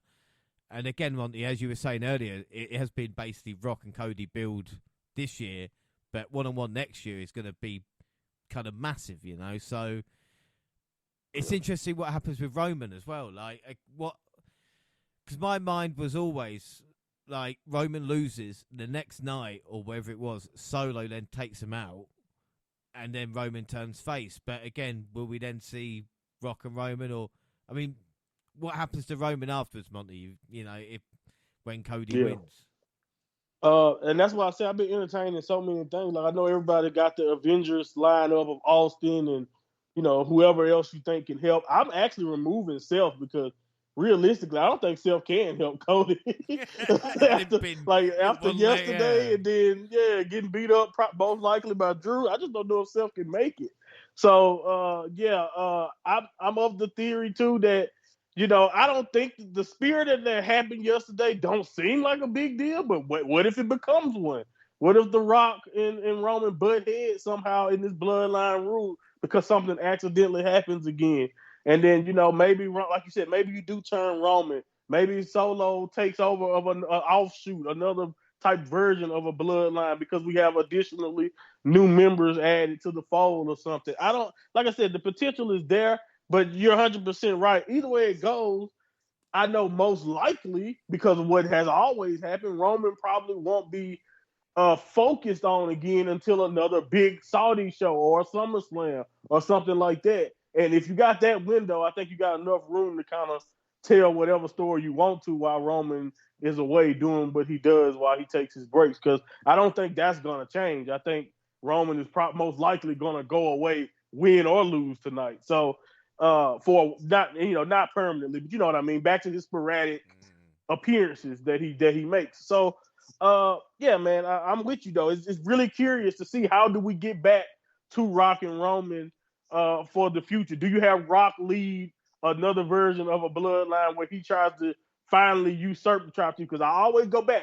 I don't care what anyone says. It doesn't seem like it means much now. But for someone who is one of the biggest bosses in the company, to literally be made to acknowledge Roman a few weeks back, The Rock ego. I don't necessarily see that not coming back into play. And I'm with you, James. That is a perfect little story that you can tell to turn Roman face for their eventual match.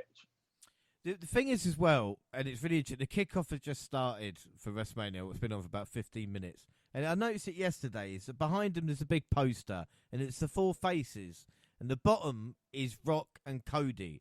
And I thought, that didn't make any sense because you can see it on screen all night. Surely it would be Cody and Roman because then, the first night and second night, it would be the kind of same, if you know what I mean, you could use it. But right. Again, like you said, The Rock is the bigger star. So Cody winning and then moving on there and then Roman dealing with that is going to be kind of really, really interesting, and Cody deserves this little run as well, without doubt. So that's prediction that we're all going to go Cody, I think. So, yeah. The only way you convince me otherwise, too, could you give me anybody else that's even remotely in line to take Roman's spot that's not Cody, that's a babyface? Like, that's another problem I have. I just can't even think of anybody and again, you've not even mentioned, as we talked about, Damian Priest. Like, the thoughts of him cashing on this and match, exactly. It's just too big. What if he turns this to a triple threat and he gets pinned by Roman? Like, I feel so screwed. Like, so he gets pinned in the triple threat by Roman. Roman retains. But like, I guess you know what I mean. Like that'll piss me off. But it's an outcome that could happen. Oh my god. Well, anyway, we have done predictions, and Gina, again, it's a big weekend, but it could be massive. You've won Stand and Deliver, possibly night one. You could have the the triple header in night two as well. Well, you can't break my streak because we've done the same. Jaxie and Monty can, but again, you can win everything. You'll be back in the business. Back in business. Yeah, I mean, I'm going to do my best. I'm really going to be watching tonight with, my fingers and my toes crossed, everything to just be in my favor and give me this win. I really want to win. I mean, Jaxie, does night two feel bigger than night one? Not just for predictions, but as in the matches taking place. Would that be fair to say, or do you think? I mean, what are your thoughts? It's really hard to say actually, because I think that the matches that I had most anticipation for were actually on night one, However, I do feel like night 2 feels like a big deal because of the impact that night 1 had, you know? So there's a lot of anticipation going into night 2 for sure. Whether or not they're going to be good or bad things, check in on our pod next week to find out. I'm biased because it's Drew, so this is the biggest night. Unless Drew loses, and then we all know that, or we're gonna hear, we're gonna have to put a major content warning. We're gonna need to put a major content warning on the next pod if Drew loses. Yeah, well, I didn't really want to end on that, so I will. Well, say you're the one who blew it up. No, so. I will say, Drew, we are behind you 100%, and it's all right. We do hopes. I want to end something positive. Monty, like I said, we saw Stand and Deliver and everything like this. I mean, what are your hopes for tonight? Like we talk about, is this, if last night was Infinity War, is this Endgame tonight? It would be nice.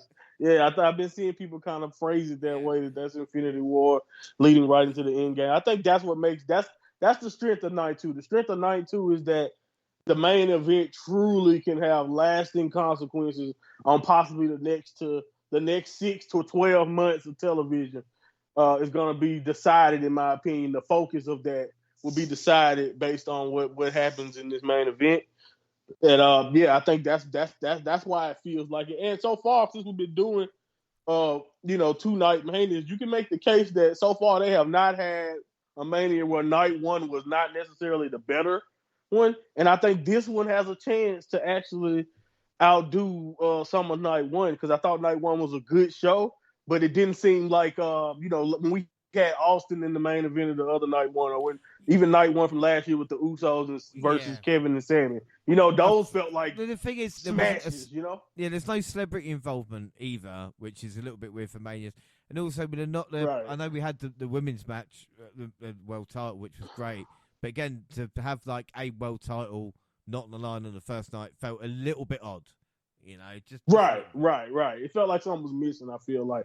So I think this one is going to truly feel like a WrestleMania because, like you mentioned, most of these matches, they're going to have some real big, other than maybe LA Knight match, everything else got stakes in the street fight. That's quick. Yeah.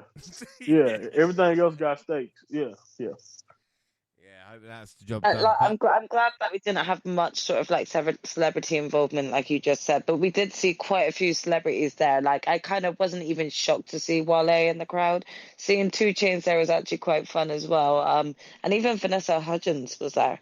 I didn't even know she was a WWE fan. So fair play. Yes. And they paced the show really well. I think that's another thing to look out for. Yeah. For something that seemed so long, it kind of flew by.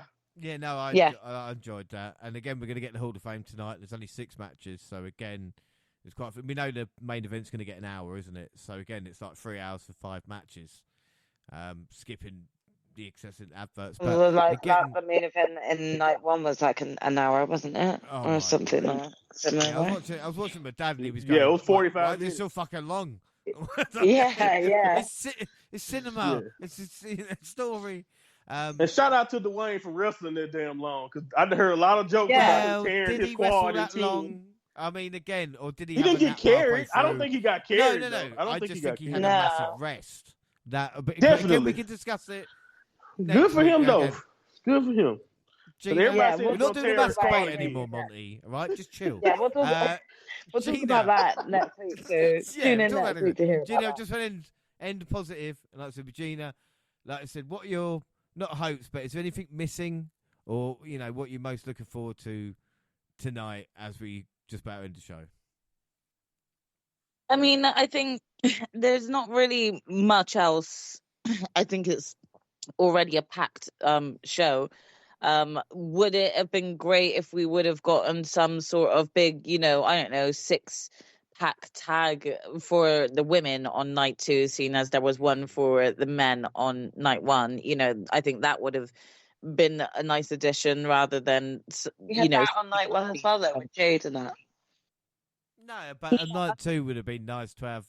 And you could have had LA Knight and AJ on the SmackDown. You could have given the other women. women. No, that's true. On the roster, that is true. Just to give them a bit of a, another segment, a little battle royale for something. But yeah, aside from that, I think night 2 is packed enough. I wouldn't want to add any more matches. But yeah, if I could add any, it would just be maybe another battle royale for the women or something, just to get them on, like more of them on the show. Even though we had Zelina and she was all dressed up and nice, she was only there at ringside, sort of thing. It would have been nice to see her in some sort of battle royale with Meechim and all the others who have just been putting time in. It was sad not to see Shayna get any time or space at WrestleMania. I really feel Shayna needs a push because they're just not utilizing her, and she's still great. Nia, again, isn't. I think Monty touched on this in yesterday's pod. It's another massive shame that Nia's not getting showcased at WrestleMania at all, because she's kind of carried a bit of the women's division at the start of 2024. So yeah, again, aside from getting more women onto the card, I think the card's stacked enough. Well, we're just 90 minutes away from Drew McIntyre winning the World Heavyweight Championship. Hey, how great is that going to be in front of fans? I cannot believe it. But like I said, we've nearly had 6 hours of stuff on the podcast. I mean, that's how long we've been going, over 2 days. And again, there's so much more. Next, or the weekend coming, will be WrestleMania, and we'll have all the stuff we missed out on, like the Slammies and the press conferences and the kickoffs, and Raw and SmackDown afterwards as well, which I can actually watch live this year as well. So that should be fun. But that is it for today. Don't forget, across all social media, Twitter at the WNR Podcast, I'm at the WNR JR. You can find the entire WNR team on the Twitter banner. Monty, where can people find and listen to you? At Monty Pod, or you can go to the Mind of Monty on wherever you get your podcast. Right now, the plan will be to do a little brief review, maybe coming out this week, of just the greatness that is the WrestleMania weekend, and maybe do a Raw After Mania recap or something like that. But I will definitely keep your eyes on my Twitter so you can see when that episode is uploaded. Yeah, perfect. And Jaxie? You can find me across Instagram, X, and Twitch at Jaxie Scarlett. And Gina? You can find me on the same at Purple Pain. WNR also on Facebook and Instagram, across all Google platforms. Send us an email at WNRpodcast@gmail.com. YouTube is our podcast for the latest clips and podcasts got at the same time on YouTube as do SoundCloud on your phone, also Spotify and iTunes, where you can download, subscribe, rate and review there. So that is it. Our next episode, like I said, is next Sunday. It'll be the WrestleMania review. But until then, I've been James Rowlands, who was joined by the fantastic Jaxie Scarlett. I know we've a lot of problems, Jaxie, but again, I appreciate you being here today, breaking Dan's record for most WrestleManias now, 8 nights that you've had, and sitting through me and Monty gushing over NXT for an hour.